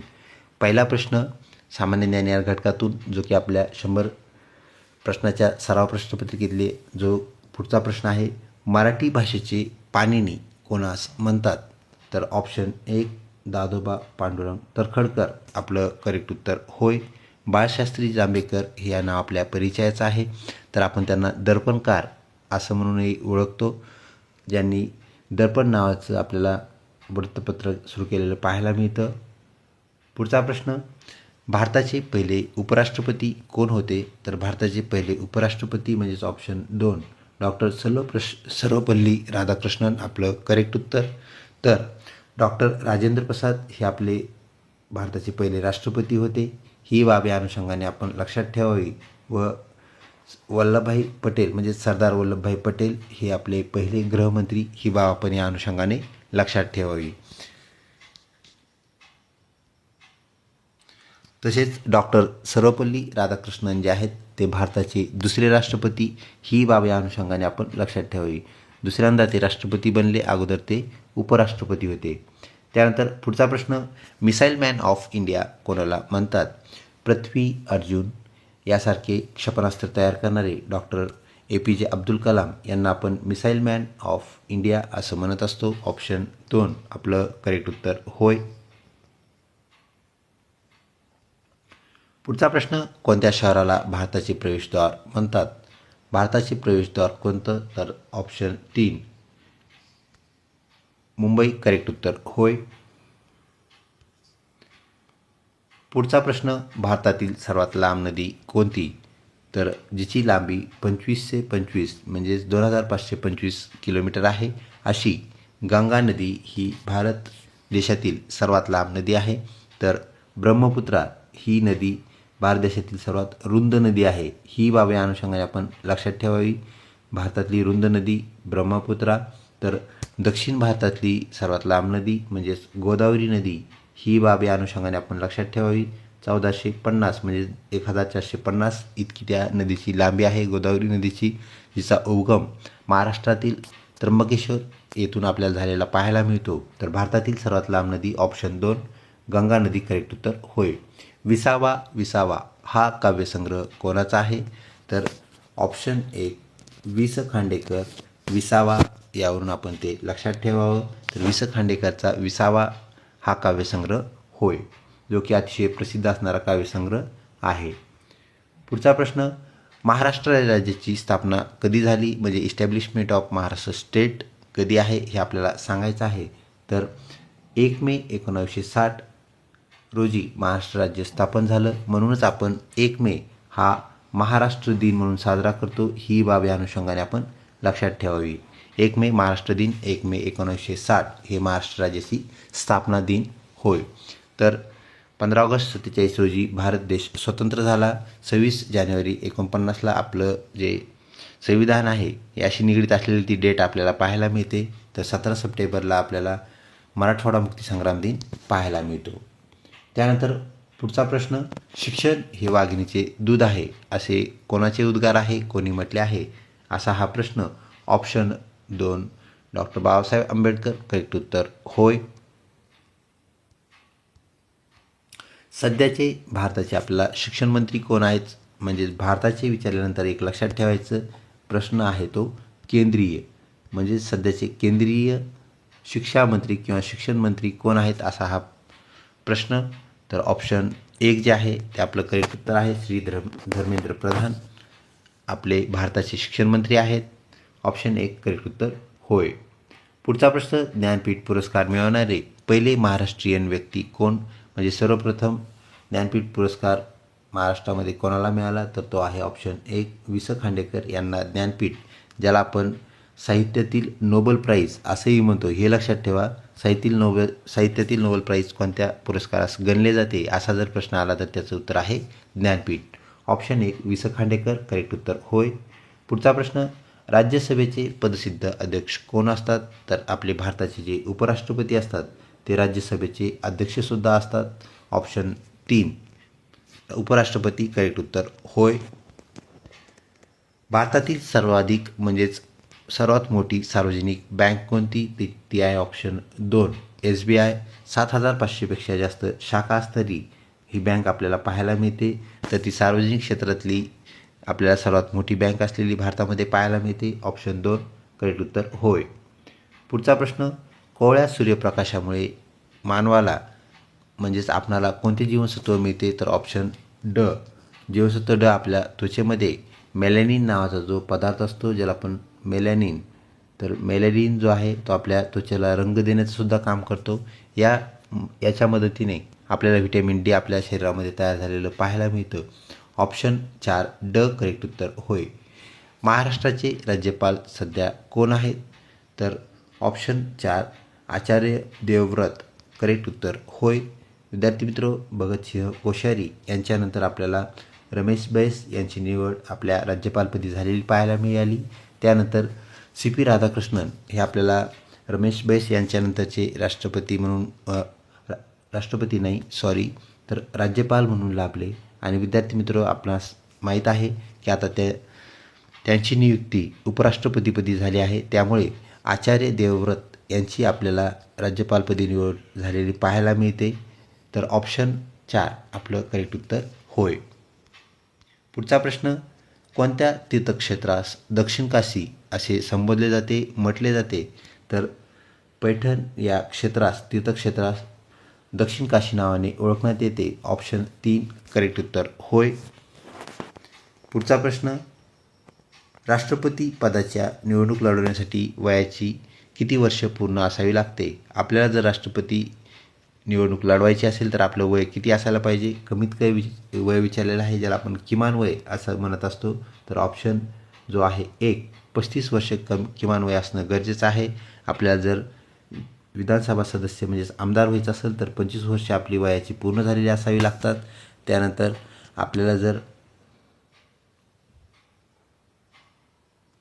मतदान करायचा हक्क प्राप्त करायचा असेल तर 18 वर्ष पूर्ण असावी लागतात. ही बाब या अनुषंगाने आपण लक्षात घ्या. इथे जे आपलं करेक्ट उत्तर आहे ते आहे ऑप्शन 1, ते म्हणजेच राष्ट्रपती पदासाठी आपल्याला किमान 35 वर्ष पूर्ण झालेले असावे. पुढचा प्रश्न, ग्रामपंचायतचा पदसिद्ध अध्यक्ष कोण असतो? ग्रामपंचायतचे अध्यक्ष कोण असतात असा हा प्रश्न. ऑप्शन 3 सरपंच हे करेक्ट उत्तर. तर विद्यार्थी मित्र, ग्रामपंचायतचा सचिव कोण असतो? सचिव हा सरकारी माणूस असतो, ही गोष्ट लक्षात ठेवा. तर तो असतो ग्रामसेवक. तर ग्रामसेवक हा ग्रामपंचायतचा सचिव असतो. आणि अध्यक्ष जो आहे ऑप्शन 3 आपलं करेक्ट उत्तर सरपंच होय.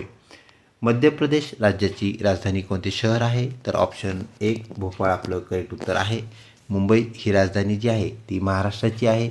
पणजी गोव्याची राजधानी, तर बँगलोर कर्नाटकची राजधानी. याही गोष्टी आपण या अनुषंगाने लक्षात ठेवाव्यात. आर्य समाजाची स्थापना कोणी केली? तर ऑप्शन 1 स्वामी दयानंद सरस्वती करेक्ट उत्तर आहे. स्वामी विवेकानंद यांनी रामकृष्ण मिशन याची स्थापना केली. ही बाब या अनुषंगाने लक्षात ठेवावी. तसेच महात्मा फुले यांनी सत्यशोधक समाजाची स्थापना केली. पुढचा प्रश्न, PUCचे पूर्ण रूप काय आहे? तर ऑप्शन 2 पोल्युशन अंडर कंट्रोल. आपल्याला PUC सर्टिफिकेट जे वाहनांसाठी लागत असतं, आवश्यक असतं, तर PUCचा हा फुल फॉर्म होय. Pollution under control. त्यापेक्षा कंट्रोलच्या बाहेर जर पोल्युशन होत असेल तर ते वाहन आपल्याला बाद झालेलं, जप्त झालेलं पाहायला मिळतं.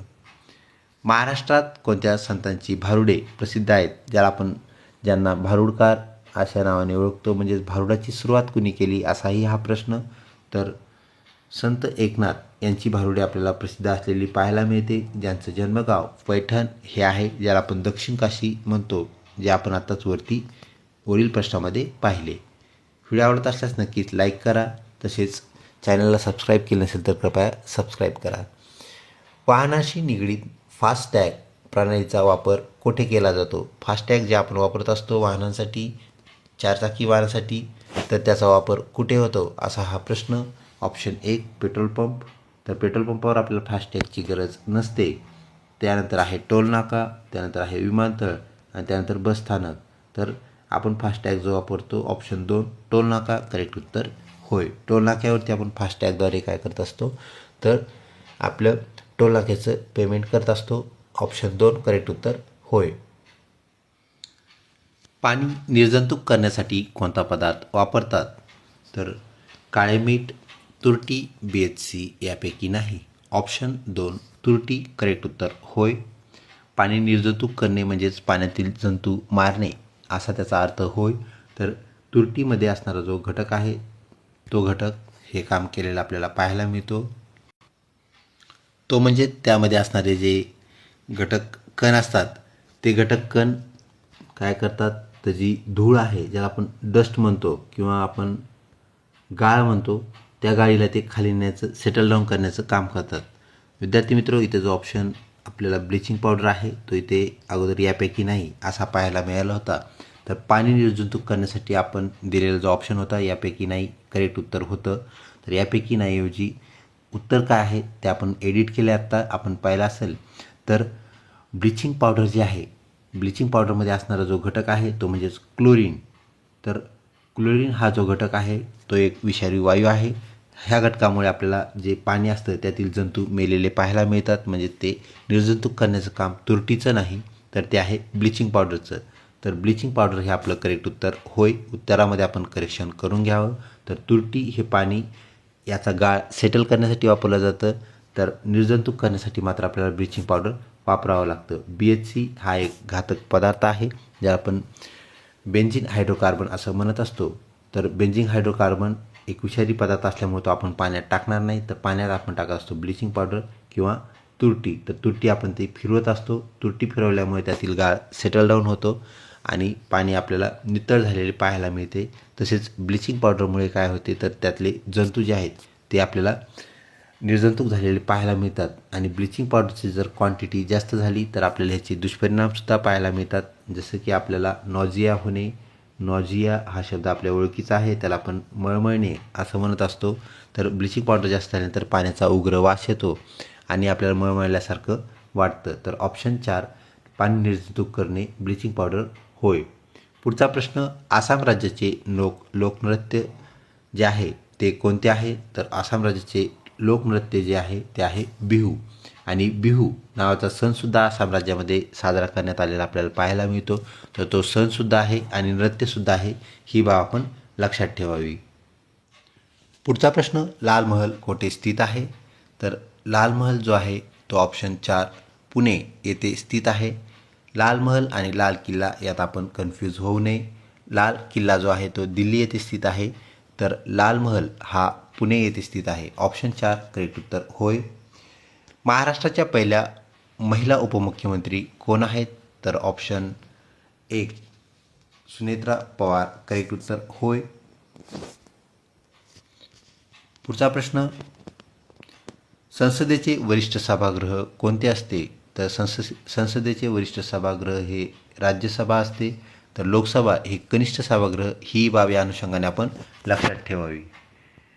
पुढचा प्रश्न विद्यार्थी मित्रो, जपान या देशाचे चलन कोणते आहे? तर जपान या देशाचे चलन येन हे आहे. ऑप्शन 4 करेक्ट उत्तर आहे. भूतान या देशाची राजधानी कोणते शहर आहे? म्हणजेच राजधानीचे शहर कोणते असा हा प्रश्न आहे. तर ऑप्शन 2 थिम्पू करेक्ट उत्तर. तर टोकियो ही जपानची राजधानी आहे. ढाका बांगलादेश. तर नेपाळची राजधानी काठमांडू, हे या अनुषंगाने आपण लक्षात ठेवावे. पुढचा प्रश्न, आयफेल टावर कोणी बांधले? तर Eiffel tower option 2 Nicholas Tesla यांनी बांधले.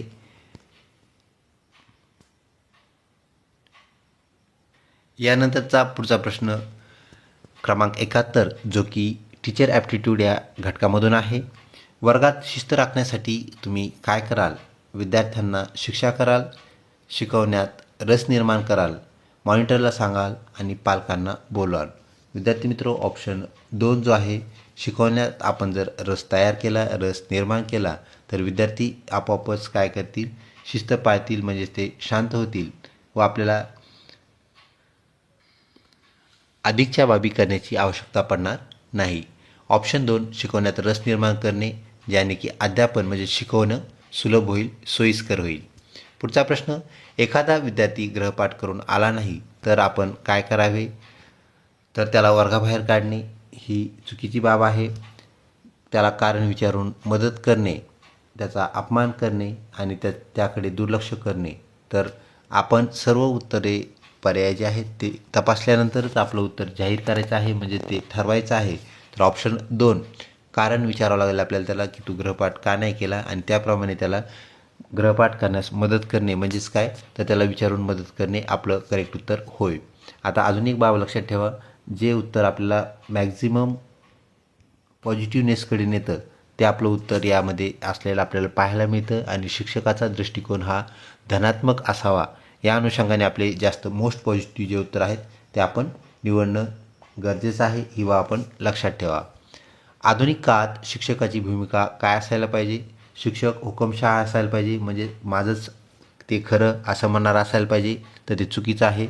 शिक्षक मार्गदर्शक किंवा सुलभक, म्हणजे काम सुलभ करणारं काम कोणतं आहे आपलं? तर आपलं काम आहे अध्यापन करणे. आणि मुलांचं काम काय आहे? तर ते आहे अध्ययन करणे. आता ह्या दोन वेगवेगळ्या गोष्टी आहेत, हे लक्षात ठेवा. अध्ययन करणे म्हणजेच काय? तर अध्ययन म्हणजे आहे लर्निंग आणि अध्यापन म्हणजे आहे टीचिंग. तर टीचिंगचं जे काम आहे ते कोणाचं आहे? तर ते शिक्षकाचं आहे. आणि शिकणे म्हणजेच अध्ययन करणे हे काम कोणाचं आहे? तर विद्यार्थ्याचं आहे. आणि शिक्षकाची भूमिका काय आहे? तर ह्या दोघांच्या मधली आहे. म्हणजे ते सुलभकाची भूमिका आहे. सुलभक म्हणजेच काय? तर त्याला सुविधा देणे किंवा त्याचं काम काय करणे? सुलभ करणे, सोपे करणे. तर मार्गदर्शक किंवा सुलभक हा ऑप्शन आपल्याला इथे पाहायला मिळतो. त्यानंतर फक्त माहिती देणारा शिक्षक काही कामाचा नाही आहे.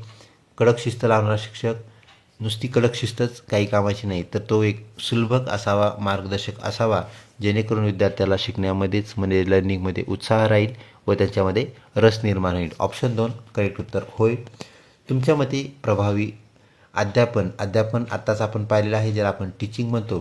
तर परफेक्ट टीचिंग किंवा ज्याला आपण प्रॉस्पेक्टिव्ह टीचिंग असं म्हणूया, ती कोणती असते असा हा प्रश्न विचारलेला आहे. तर त्या शिक्षकाचा आवाज स्पष्ट असण्याची गरज आहे. त्यानंतर विद्यार्थ्याशी त्याचा संवाद जो आहे तो चांगला असणे हेही गरजेचं आहे. विषयावर त्याची कमांड असणे म्हणजे त्याचं प्रभुत्व असणं गरजेचं आहे. आणि ह्या सर्व जर गोष्टी जर आपण एकत्रित घेतल्या तर वरील सर्व हा पर्याय जो आहे, वरील सर्व म्हणजेच हे सर्व पर्याय आपले काय आहेत? करेक्ट आहेत. तर तुमच्या मते जो अध्यापन प्रभावी करणारा घटक आहे, तर हे सर्वच घटक आपलं अध्यापन चांगलं करतात. ऑप्शन 4 करेक्ट उत्तर. समाजात शिक्षकाला मान मिळवण्यासाठी काय करावं लागेल? तर त्याला श्रीमंत होणे गरजेचे आहे, तार्किकदृष्ट्या नाही. राजकारण त्यांनी करावं, बिलकुल गरज नाही. त्याला प्रसिद्धी मिळवण्यासाठी, स्थान मिळवण्यासाठी राजकारण करावे हे चुकीचं आहे. आपली जबाबदारी प्रामाणिकपणे पार पाडावी आणि शिकवणी म्हणजे ट्युशन्स घेणे. तर ऑप्शन जे आहे विद्यार्थी मित्र, ऑप्शन 3 आपलं करेक्ट उत्तर होय. शिक्षकाला जर समाजात स्थान मिळवायचं असेल, मान सन्मान मिळवायचं असेल, तर त्यांनी जास्त काम प्रामाणिकपणे केलं तर समाज बरोबर त्याला ओळखत असतो, स्थान देत असतो, मान सन्मान देत असतो. ऑप्शन 3 करेक्ट उत्तर होय. व्हिडिओ आवडत असल्यास नक्कीच लाईक करा. एखाद्या विद्यार्थ्याला शिक्षा करण्याऐवजी तुम्ही काय कराल? तर एखाद्या विद्यार्थ्यांनी एखादं वर्तन केलंस त्याला आपण प्रत्युत्तर म्हणजे त्याच्या संदर्भात जो नियोजन आहे ते काय कराल असा हा प्रश्न विचारलेला आहे. तर एक, त्याच्याकडे दुर्लक्ष कराल. ही गोष्ट चुकीची आहे, कारण दुर्लक्ष केल्यामुळे त्या कृत्याला, वर्तनाला बढावा मिळू शकतो. त्याला रागवाल तर रागवणे क्रमपात नाही, गरजेचं नाही. त्याच्या चुकीचे कारण शोधाल आणि त्याला वर्गाबाहेर काढाल. तर त्याला वर्गाबाहेर काढाल हाही पर्याय नाही आहे. तर ऑप्शन 3 आपल्याला जे पाहायला मिळतं यातील योग्य पर्याय जो आहे, त्याच्या चुकीचे कारण शोधाल, कारण त्याने ते वर्तन का केले आहे त्याचं कारण शोधून त्याची कारणमीमांसा जाणून घेऊन आपण त्याला मदत करू शकतो. तर याप्रमाणे आपल्याला त्याच्या चुकीचे कारण काय करायचं आहे? शोधायचं आहे. चांगल्या शिक्षकाचा सर्वात महत्त्वाचा गुणधर्म कोणता? तर सगळ्यात महत्त्वाची एकच गोष्ट असते शिक्षकासंदर्भात, ते म्हणजे त्याचे सखोल असणारे विषय ज्ञान. तर त्याचं जे विषय ज्ञान आहे तर त्याला आपण एक्सलंट असणारं त्यांचं सब्जेक्ट नॉलेज असं म्हणत असतो. तर ऑप्शन 3 आपलं करेक्ट उत्तर ठरतो. तर त्या नुसतं शिस्त असणं कामाचं नाही, नुसती सहनशीलताही उपयोगी येणार नाही. वक्तशीरपणा हा शिक्षकामध्ये असायलाच हवा, तर तो सगळ्यात महत्त्वाचा गुणधर्म नाही. तर सगळ्यात महत्त्वाचा गुणधर्म गुण जो आहे विषयाचे सखोल ज्ञान. ऑप्शन 3 करेक्ट उत्तर होय. विद्यार्थी मित्रो, आपल्याला जे बाकीचे 3 जे ऑप्शन असतात ते आपल्याला बाहेर करता आले पाहिजे, म्हणजे आपल्याला समजलं पाहिजे की 3 कोणते ऑप्शन नाहीत आणि त्यातून जो सर्वोत्तम ऑप्शन आहे ते आपलं उत्तर आपण निवडलं पाहिजे. ऑप्शन 3 ते आपलं करेक्ट उत्तर ठरते. पुढचा प्रश्न, वर्गात शिकवताना विद्यार्थी गोंधळ करत असतील तर तुमची शिक्षक म्हणून काय भूमिका असेल? आपण शिक्षक म्हणून वर्गात काय करायला पाहिजे? विद्यार्थी आरडाओरड किंवा गोंधळ करतायत तर शिकवणं थांबवलं पाहिजे. त्यांना ओरडाल म्हणजे त्यांना रागवाल, स्वतःच्या शिकवण्याच्या पद्धतीत बदल कराल आणि मुख्याध्यापकाकडे याची तक्रार कराल. तर हे 4ही पर्याय पाहिल्यानंतर शिकवणे थांबवाल हे चुकीचं आहे. त्यांना ओरडणे, त्यांच्यावर रागवणे हे पण चुकीचं आहे. मुख्याध्यापकाकडे तक्रार करणे म्हणजेच आपण एबल नाहीत, ही गोष्ट लक्षात ठेवा. ॲबिलिटी हा शिक्षकाचा पुन्हा एक चांगला गुण असतो, तर तो एबल पाहिजे, नेतृत्व गुण त्याच्यामध्ये पाहिजे. सिलेबसमध्ये आपण पाहिलं होतं नेतृत्व गुण म्हणजेच त्याच्यात असणारी क्वालिटी असते, ती जर आपल्याकडे कमी असेल तर आपल्याला मुख्याध्यापकाकडे तक्रार करणे अशा बाबी सुचू शकतात. तर आपल्याला ऑप्शन 3 जे पाहायला मिळतं, स्वतःच्या शिकवण्याच्या पद्धतीत आपल्याला बदल करावा लागेल. शिकवण्याच्या 1760 म्हणजेच अनेक पद्धती आहेत. एखाद्या पद्धतीने विद्यार्थी कंटाळवाणे झाले असतील, ज्याला आपण लेक्चर मेथड असं म्हणत असतो, तर लेक्चर मेथड जी आहे ते आपल्याला कधी कधी कंटाळवाणे करून टाकते. विद्यार्थ्यांना नुसतं ऐकूच वाटत नाही. तर कृतीयुक्त शिक्षणातून अध्यापनातून आपण काय करू शकतो, विद्यार्थ्यांमध्ये शिक्षणाबद्दलचा रस वाढू शकतो. म्हणजेच आपण काय करायचं, आपल्या शिकवण्याच्या पद्धतीमध्ये बदल करायचा आहे. ऑप्शन 3 करेक्ट उत्तर होय. मुलांना नैतिक मूल्ये कशी शिकवता येतील, ज्याला आपण मॉरल व्हॅल्यूज असं म्हणत असतो, ते आपल्याला कशी शिकवता येतील. तर एक, प्रवचन देऊन म्हणजेच भाषण करू आपण थोडक्यात म्हणूया भाषणबाजीमधून, तर ते नाही. पुस्तकं वाचून, यातूनही अनेक पुस्तकाचे आपल्याला पाहायला मिळतात ज्यामध्ये मॉरल स्टोरीज असतात, परंतु त्यातून त्याचा फायदाच होईल असं सांगता येणार नाही. त्यानंतर शिक्षकाने स्वतःच्या आचरणातून ते घालून देणं गरजेचं आहे. तर शिक्षकाने बोले तशा चाले या उक्तीनं प्रमाणे जर काम केलं, खरे बोलणे गरजेचं आहे हे विद्यार्थ्यांना पटवून देताना शिक्षक जर नेहमी खरेच बोलत असेल तर विद्यार्थ्यांना ते आपोआप आत्मसात व्हायला सुरुवात होते. म्हणजेच शिक्षकाने स्वतः आधी आचरण करायचं आहे आणि त्यातून ते मुलं अवलंबत असतात, म्हणजे ते काय करतात, वर्तनात आणतात.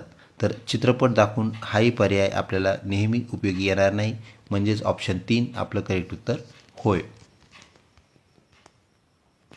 पुढचा प्रश्न, शालेय स्तरावर किंवा शाळेत सहशालेय उपक्रम, ज्याला आपण गॅदरिंग किंवा स्पोर्ट्स यासारखे आपण उपक्रम राबवत असतो, का असावेत. म्हणजे शाळेमध्ये गॅदरिंग होणं किंवा स्पोर्ट इव्हेंट ऑर्गनाईज होणं ह्या गोष्टी घडतात, ते कशासाठी असतात. एक, वेळेचा सदुपयोग होतो यामुळे. त्यानंतर मुलांच्या कलागुणांना वाव मिळतो यामुळे. शिक्षकांना शिकवण्यातून विश्रांती मिळते यामुळे नाही. तर शाळा प्रसिद्ध होते यामुळे सुद्धा नाही. तर सर्वात महत्त्वाचा गुण जो आहे, घटक जो आहे, तर मुलांच्या कलागुणांना वाव मिळतो. जे विद्यार्थी वर्गामध्ये म्हणजेच अध्ययनामध्ये हुशार नसतील किंवा कमी हुशार असतील तर त्या विद्यार्थ्यांमध्ये इतर गुणसुद्धा असण्याची शक्यता नाकारता येत नाही. त्यामुळे गॅदरिंगमध्ये असे गुण बाहेर पडतात, स्पोर्टमध्ये असे गुण बाहेर पडलेले आपल्याला पाहायला मिळतात. म्हणून स्पोर्ट ऑर्गनायझेशन, गॅदरिंग करणे ह्या गोष्टी आपल्याला शालेय स्तरावरती क्रमपात असलेल्या पाहायला मिळतात, ज्यातून आपल्याला विद्यार्थ्यांचे कलागुण जाणून घेता येतील व त्याला आपल्याला हवा देता येईल, म्हणजे त्याला वाढवता येईल, जेणेकरून त्या विद्यार्थ्यामध्ये तो गुण विकसित होऊन जरी तो अभ्यासात कमी असला तर त्या गुणाला पुढे घेऊन खेळामध्ये चांगले प्रावीण्य साध्य करू शकतो किंवा इतर गुणामध्ये त्याला जर एक चालना मिळाली तर ऑप्शन 2 आपला 100% खरा काय ठरतो, उत्तर ठरतो. मुलांच्या कलागुणांना वाव देणे, वाव मिळवणे यातून आपण साध्य करत असतो गॅदरिंग आणि स्पोर्टचं ते महत्त्व होय. पुढचा प्रश्न, अपंग विद्यार्थ्याला तुम्ही कसे वागाल. एखाद्या सामान्य शाळेमध्ये अपंग विद्यार्थ्याचं ॲडमिशन आहे, तर आपण वर्गामध्ये त्याला कसं वागवाल असा हा प्रश्न. त्याची दया कराल, तर त्याची दया कराल आपलं करेक्ट उत्तर नाही. त्याला विशेष सवलती देऊन इतरांसोबत शिकवाल, त्याला वेगळ्या शाळेत पाठवाल आणि त्याच्याकडे दुर्लक्ष कराल. त्याला वेगळ्या शाळेत पाठवाल तर आपण जर शिक्षक असो तर आपण प्रत्येक विद्यार्थ्याला शिकवण्याची ॲबिलिटी आपल्यामध्ये असते. आपल्यामध्ये नेतृत्व गुण, कलागुण ह्या गोष्टी आहेत, त्यामुळेच आपण शिक्षक होत आहोत. आपण BEd CET देणार आहोत, ही गोष्ट आपण लक्षात ठेवा. तर त्याला विशेष सवलती देऊन आपल्याला काय करावं लागेल, इतर विद्यार्थ्यासोबत शिकवावं लागेल. विशेष सवलत देणे म्हणजे त्याला उठण्या बसण्यासाठी किंवा ज्या सोयी त्याला लागतात त्या सोयी देणे, ह्याला आपण विशेष सवलती असं म्हणूया. त्यानंतर त्याला इतर विद्यार्थ्यासोबतच आपल्याला शिकवायचं आहे.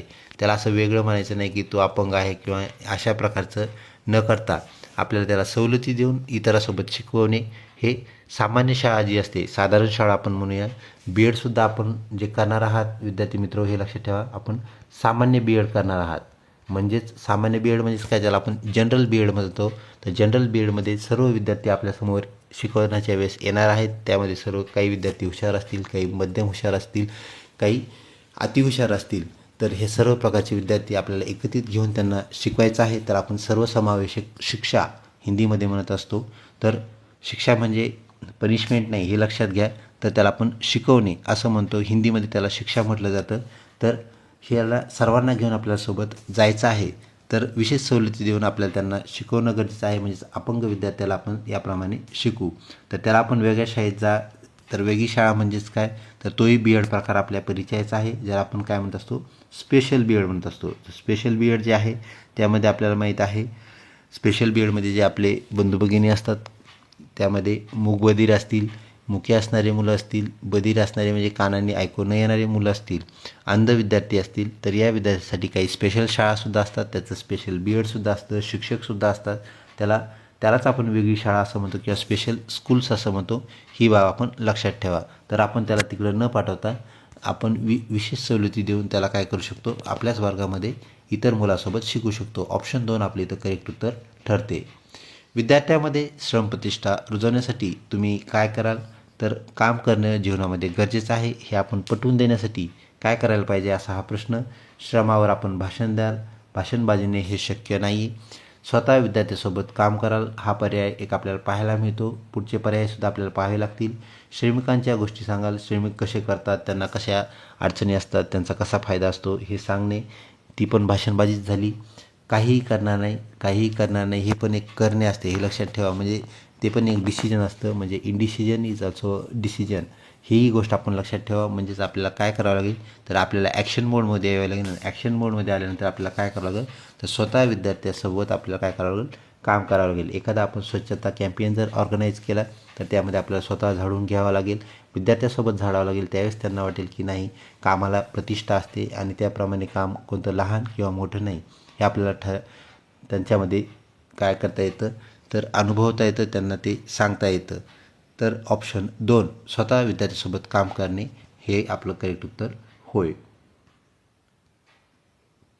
जर एखादा विद्यार्थी वर्गात उशिरा येत असेल तर तुम्ही काय कराल. 1 त्याला वर्गाबाहेर उभे कराल, अतिशय चुकीची बाब. त्याच्या पालकांना फोन कराल, लगेच फोन करण्याची गरज नाही. त्यानंतर उशिरा येण्याचे कारण जाणून घ्याल आणि दंड कराल. तर ऑप्शन 3 आपल्या इथे करेक्ट उत्तर ठरते. त्याला सर्वात अगोदर त्याचं कारण जाणून घ्यावं लागेल आणि त्या कारणाप्रमाणे आपल्याला काय करावे लागेल, कार्यवाही करावी लागेल. ऑप्शन 3 करेक्ट उत्तर होय. वर्गात शिकवताना सर्वात प्रभावी साधन कोणते, तर फळा, 2 टी व्ही, 3 प्रत्यक्ष वस्तू किंवा प्रतिकृती आणि 4 पुस्तक. तर ऑप्शन 3 प्रत्यक्ष वस्तू आपलं करेक्ट उत्तर होय. पुस्तक, टी व्ही आणि फळा ह्या बाबी ज्या आहेत विद्यार्थी मित्र, त्या साधारणपणे बाबी असलेल्या आपल्याला पाहायला मिळतात. तर प्रत्यक्ष वस्तूमधून आपण त्यांना अनुभूती देऊ शकतो आणि प्रतिकृती, ज्याला आपण मॉडेल असं म्हणतो, ह्याही बाबी ज्या आहेत विद्यार्थ्यांना नाविन्यपूर्ण असतात आणि त्या अध्ययनामध्ये गती वाढवण्यास मदत करतात. पुढचा प्रश्न, शिक्षकाने कोणते वाचन करणे आवश्यक आहे. 1 फक्त पाठ्यपुस्तके, जे आपण टेक्स्टबुक असं म्हणतो, ते त्यांनी वाचायलाच पाहिजेत, पण फक्त नाही ही बाब लक्षात घ्या. अवांतर ज्ञानवर्धक पुस्तके, वर्तमानपत्रे आणि वरील सर्व. विद्यार्थी मित्रो, येथे ऑप्शन जो शेवटचा आहे तो म्हणजेच वरील सर्व. तर कशामुळे, पाठ्यपुस्तकामुळे त्याला शिकवण्याचा अभ्यासक्रमाचा आवाका लक्षात येतो, म्हणून पाठ्यपुस्तक वाचणं गरजेचं आहे. परंतु इथं जर फक्त पाठ्यपुस्तकं असतं आणि इतर जे ऑप्शन आहेत ते जर वेगळे असते तर आपलं हे उत्तर ठरलं नसतं, हे लक्षात ठेवा. इथं पाठ्यपुस्तक, त्यानंतर अवांतर पुस्तकंसुद्धा वाचणं गरजेचं आहे, त्यानंतर वर्तमानपत्र वाचणं गरजेचं आहे. आणि वर्तमानपत्र वाचल्यामुळे आपण अजून एक बाब अभ्यासक्रमामध्ये पाहिली होती, ती म्हणजेच शिक्षक जो असतो समाजभान ठेवत असतो. समाजात चालणाऱ्या ज्या बाबी आहेत, गोष्टी आहेत, या शिक्षकाने आपण त्याच्याशी एकरूप असणं गरजेचं आहे, निगडीत असणं गरजेचं आहे. म्हणून वरील सर्व हे आपलं करेक्ट उत्तर होय. तुमच्या मते शिस्त म्हणजे काय, तर 1 मुलांनी नेहमी गप्प बसणे, 2 नियमांचे पालन करणे, 3 शिक्षकांना घाबरणे आणि 4 वर्गात न येणे. तर ऑप्शन 2 नियमांचे पालन करणे हे शिस्तीचं आपल्याला लक्षण असलेलं पाहायला मिळतं. तर शिस्त म्हणजेच नियमांचे पालन करणे ही प्राथमिक बाब होय. पुढचा प्रश्न विद्यार्थी मित्रो, वर्गातील एखादा विद्यार्थी अभ्यासात खूप मागे असेल तर आपली ॲक्शन काय असेल, आपण काय करावे असा हा प्रश्न. 1 त्याला रागवाल, 2 त्यामागील कारण शोधून त्याला मदत कराल, त्यानंतर त्याच्याकडे दुर्लक्ष कराल आणि त्याला वर्गाबाहेर काढाल. तर ऑप्शन 2 आपल्याला त्याचं कारण जाणून घ्यावं लागेल, तो का मागं राहिलेला आहे, आणि त्याला आपण अजून एक बाब असते, त्याला आपण म्हणत असतो रिमेडियल टीचिंग. रिमेडियल टीचिंग म्हणजे काय? तर रिमेडियल टीचिंग म्हणजेच काय? तर उपचारात्मक अध्यापन आपण त्याला म्हणत असतो. एखादा विद्यार्थी वाचनामध्ये जर मागा असेल तर आपल्याला त्याला प्राथमिक ज्या बाबी आहेत वाचनाच्या त्या शिकवाव्या लागतील आणि त्याला वाचनाचा सराव घ्यावा लागेल. या गोष्टी म्हणजेच काय? तर त्यामागील कारण शोधून त्याला मदत करणे हे आपल्याला पाहायला मिळतं. ऑप्शन 2 करेक्ट उत्तर होय. त्यानंतर पुढचा प्रश्न, अध्यापनाची सर्वात प्रभावी पद्धत कोणती? तर अध्यापन म्हणजे शिकवण्यासाठी चांगली पद्धती कोणती उपयुक्त येईल? तर एक, फक्त व्याख्यान देणे. नुसतं व्याख्यान दिल्यामुळे ते रटाळ होतं आणि विद्यार्थी बोलू लागतात. तर ऑप्शन 1 चुकीचं. श्रुतलेखन म्हणजे ऐकायचं आणि लिहायचं हे दरवेळी उपयोगी ठरणार नाही. त्यानंतर कृतीयुक्त शिक्षण ज्याला लर्निंग बाय डुईंग आणि पुस्तक वाचून दाखवणे. तर ऑप्शन 3 मोस्ट ॲप्रोप्रिएट आहे. नुसतं पुस्तक वाचून दाखवणे हे नाही. तर ऑप्शन 3 आपलं करेक्ट उत्तर होय. पुढचा प्रश्न, शाळेत पालक शिक्षक सभा ज्याला आपण पॅरेंट टीचर मीट असं म्हणत असतो चे आयोजन केले जाते. म्हणजे आपण पालक सभा घेत असतो. तर पालक सभा घेण्याचं मागचं कारण काय असा हा प्रश्न. पालकाकडून देणगी घेण्यासाठी म्हणजेच पालकांना बोलवायचं आणि देणगी द्या असं सांगायचं चुकीची बाब.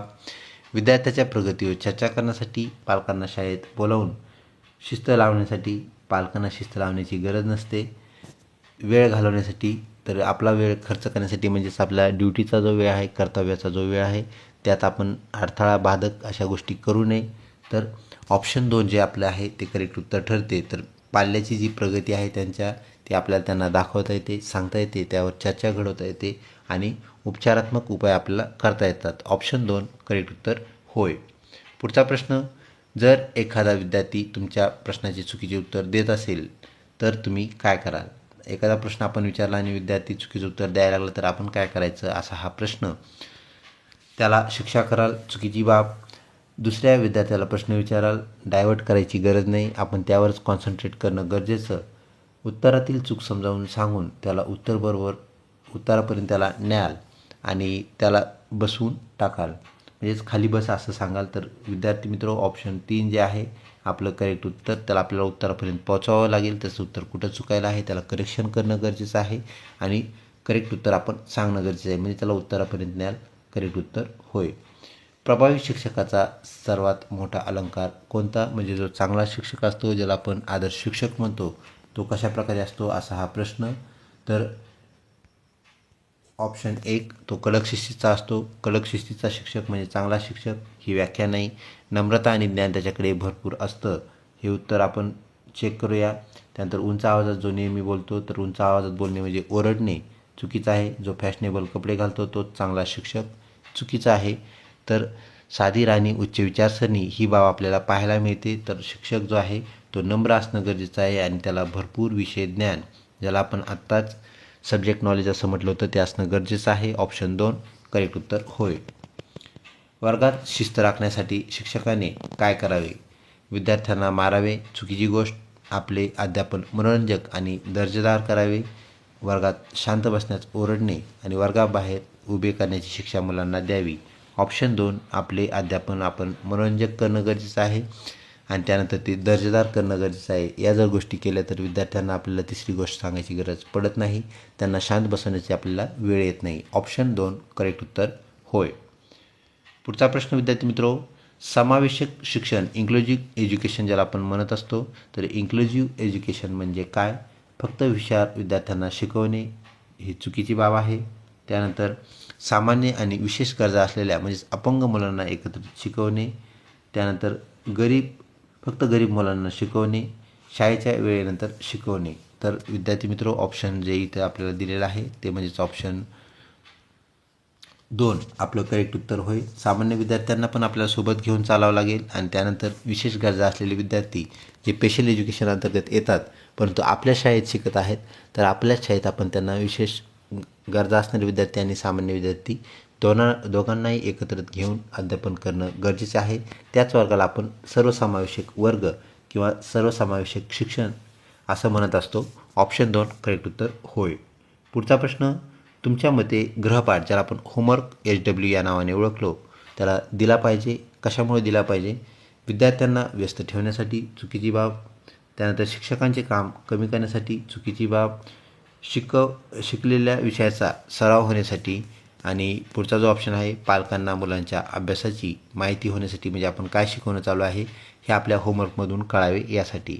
तर ऑप्शन 3 जे आहे शिकवलेल्या विषयाचा सराव होण्यासाठी आपण होमवर्क देणं गरजेचं आहे ही बाब आपण लक्षात ठेवा. तर होमवर्कचा जो ऑप्शन आहे आपण ह्या घटकासाठी वापरू शकतो तो म्हणजे सराव, ज्याला आपण प्रॅक्टिस असं म्हणतो. जसे की आपण ही प्रॅक्टिस टेस्ट घेत आहोत तर तो आपली सराव होण्यासाठी आहे ही बाब आपण लक्षात ठेवा. पुढचा प्रश्न विद्यार्थी मित्रो, एखाद्या शिक्षकाचे वर्गातील वर्तन कसे असावे? 1. ते हुकुमशहासारखे असावे. चुकीचं. मित्र, मार्गदर्शक आणि तत्त्वज्ञ. तटस्थ असणंही गरजेचं नाही. तर शिक्षकाचं वर्तन जे आहे ते असायला पाहिजे फ्लेक्झिबल म्हणजेच लवचिक. हे लक्षात ठेवा. शिक्षकाचे वर्तन नेहमी लवचिक असणं गरजेचं आहे. त्यानंतर फक्त पुस्तकापुरते मर्यादित टेक्स्टबुक ओरिएंटेड नको आहे ते. तर ऑप्शन जे आहे 2 शिक्षक मित्राप्रमाणे वागावा, मार्गदर्शकाचं त्यांनी काम करावा आणि तो तत्त्वज्ञान जाणणारा असावा म्हणजे तत्त्वज्ञ असावा. ऑप्शन 2 करेक्ट उत्तर होय.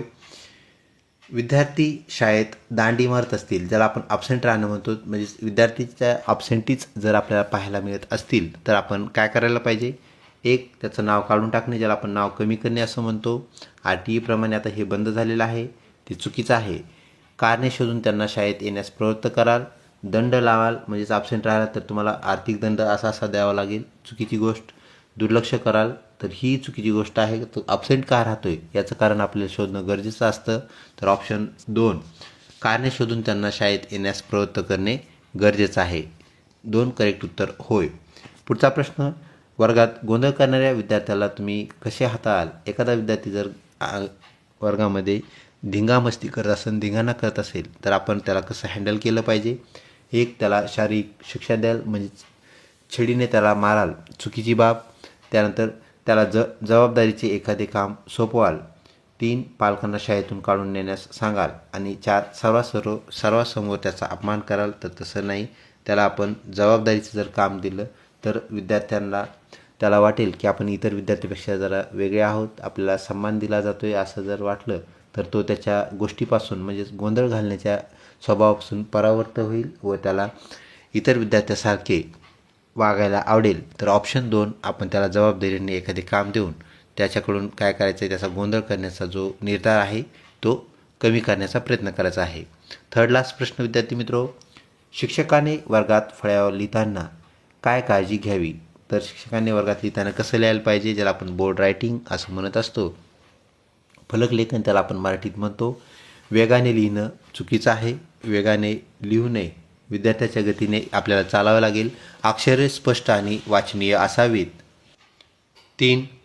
खूप छोटे लिहावे. आणि 4. फळ्याचा वापर करू नये. फळा हे शैक्षणिक साधन आहे ही बाब लक्षात ठेवा. फळ्याचा वापर करू नये हा पर्याय एकदम चूक आहे. तर ऑप्शन 2 आपण लिहिलेली जी अक्षरे आहेत ती स्पष्ट असणं गरजेचं आहे आणि ती वाचनीय असावीत. वाचनीय असावीत याचा अर्थ आहे सर्वात शेवटच्या डेस्कवर जो विद्यार्थी बसलेला आहे त्यालासुद्धा ते स्पष्टपणे वाचता यावं म्हणजे इतक्या मोठा त्याचा फॉन्ट असणं गरजेचं आहे. त्याचा फॉन्ट व्यवस्थित असेल, ते वाचनीय असेल तरच ते सर्वांना लिहिलेलं उपयुक्त असतं. ऑप्शन 2 करेक्ट उत्तर होय. पुढचा प्रश्न, मूल्य शिक्षण ज्याला आपण व्हॅल्यू एज्युकेशन किंवा मॉरल व्हॅल्यूज असं म्हणत असतो म्हणजे काय? तर केवळ परीक्षेसाठी विद्यार्थ्यांना शिकवणे, तयार करणे चुकीची बाब. त्यानंतर मुलामध्ये नीतिमत्ता आणि चांगले संस्कार रुजवणे. त्यानंतर पैशाचे महत्त्व त्यांना सांगणे चुकीची बाब. त्यानंतर धार्मिक शिक्षण देणे. तर ऑप्शन जे 2 आहे ते म्हणजेच काय? तर मुलामध्ये आपल्याला नीतिमत्ता, मॉरल व्हॅल्यूज आपल्याला तयार करायचे आहेत. नीतिमत्ता त्यांच्यात रुजवणे आणि त्यांना चांगले संस्कार देणे हे शिक्षणाचं मुख्य ध्येय आहे. ऑप्शन 2 आपलं करेक्ट उत्तर होय. व्हिडिओ आवडत असल्यास नक्कीच लाईक करा. चॅनलला अजूनही सबस्क्राईब केलं असेल तर कृपया सबस्क्राईब करा. विद्यार्थी मित्रो, जॉईन करून आपण स्टारसुद्धा आम्हाला बहाल करू शकता ज्याने आमचा उत्साह अजून द्विगुणित होईल. त्यानंतर पुढचा प्रश्न, नवीन शैक्षणिक धोरण ज्याला आपण नॅशनल एज्युकेशन पॉलिसी म्हणजेच राष्ट्रीय शैक्षणिक धोरण 2020 या नावाने ओळखतो.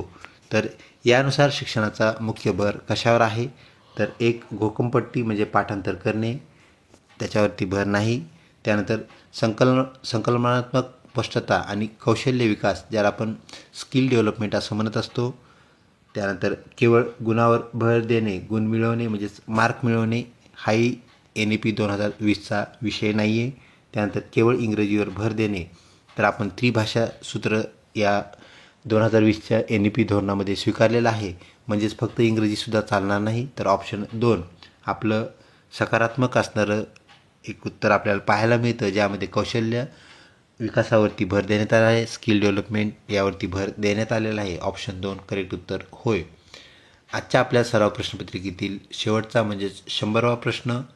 आपल्याला सर्वांना ही प्रश्नपत्रिका आवडली असेल, याचा नक्कीच आपल्या परीक्षेमध्ये फायदा होणार आहे, याची 100% खात्री आपण बाळगा. शेवटचा प्रश्न, एखादा विद्यार्थी तुमच्याकडे खाजगी शिकवणी, ज्याला आपण ट्युशन्स असं म्हणत असतो, ट्युशन लावण्याचा आग्रह धरत असेल, तर आपण काय कराल? आपलं त्याच्यावरती उत्तर काय असेल असा हा प्रश्न. लगेच आपण हो म्हणाल. चुकीची बाब, कारण आपण जो पगार शासनाकडून घेत असतो त्यामध्ये आपल्याला ट्युशन्स घेणे यावरती बंदी तर आहेच, परंतु आपल्याला पगार असताना आपण अधिकचे पैसे मिळवणे यासाठी ट्युशन घेणे ही चुकीची बाब आहे. ही गोष्ट आपण लक्षात घ्या. म्हणजे त्याला लगेच फीस सांगाल, चुकीची गोष्ट. त्याला शाळेतच शंका विचारण्यास सांगाल आणि जास्तीची मदत कराल. हा ऑप्शन आपण नंतर पाहूया. त्यानंतर तिसरा ऑप्शन, त्याला वर्गात जास्त गुण देण्याचा प्रयत्न करू कारण तो आपल्या ट्युशनला येणार आहे, चुकीची गोष्ट. त्याला जास्त पैसे मागाल म्हणजेच फीस जास्त सांगाल, चुकीची गोष्ट. म्हणजेच ऑप्शन 2 जो आत्तापर्यंत आपल्याला पाहायला मिळतो या 4पैकी तो आपल्या उत्तरापर्यंत आपल्याला पोहोचवतो. त्याला शाळेतच शंका विचारण्यास सांगाल आणि जास्तीची त्याला जी मदत करायची आहे ती आहे टीचिंग लर्निंग म्हणजेच अध्यापन अध्ययन या बाबतीतली मदत. आणि ती आपण जास्तीची मदत केल्यानंतर त्याला ट्युशनची गरज किंवा ह्या कुबड्या घेण्याची गरज पडणार नाही. ही बाब आपण लक्षात घ्या. तर अशा प्रकारे आपला जो BEd CET यावर आधारित 100 प्रश्नांचा जो संच आहे याचा भाग 1 आपण पाहिलेला आहे. लवकर दुसरा भाग प्रदर्शित होईल. हा भाग आपल्याला नक्कीच उपयोगी पडेल. लवकरच भेटूया पुढच्या आपल्या प्रश्नसंचासोबत. तोपर्यंत चॅनलला लिंक राहा. तसेच आपल्या BEd CET संदर्भात तीनही जे घटक आहेत ते म्हणजेच बुद्धिमत्ता, सामान्य ज्ञान आणि शिक्षकाभिवृत्ती याच्याशी रिलेटेड जे व्हिडिओज आहेत तेही आपल्याला उपयुक्त ठरणार आहेत. धन्यवाद.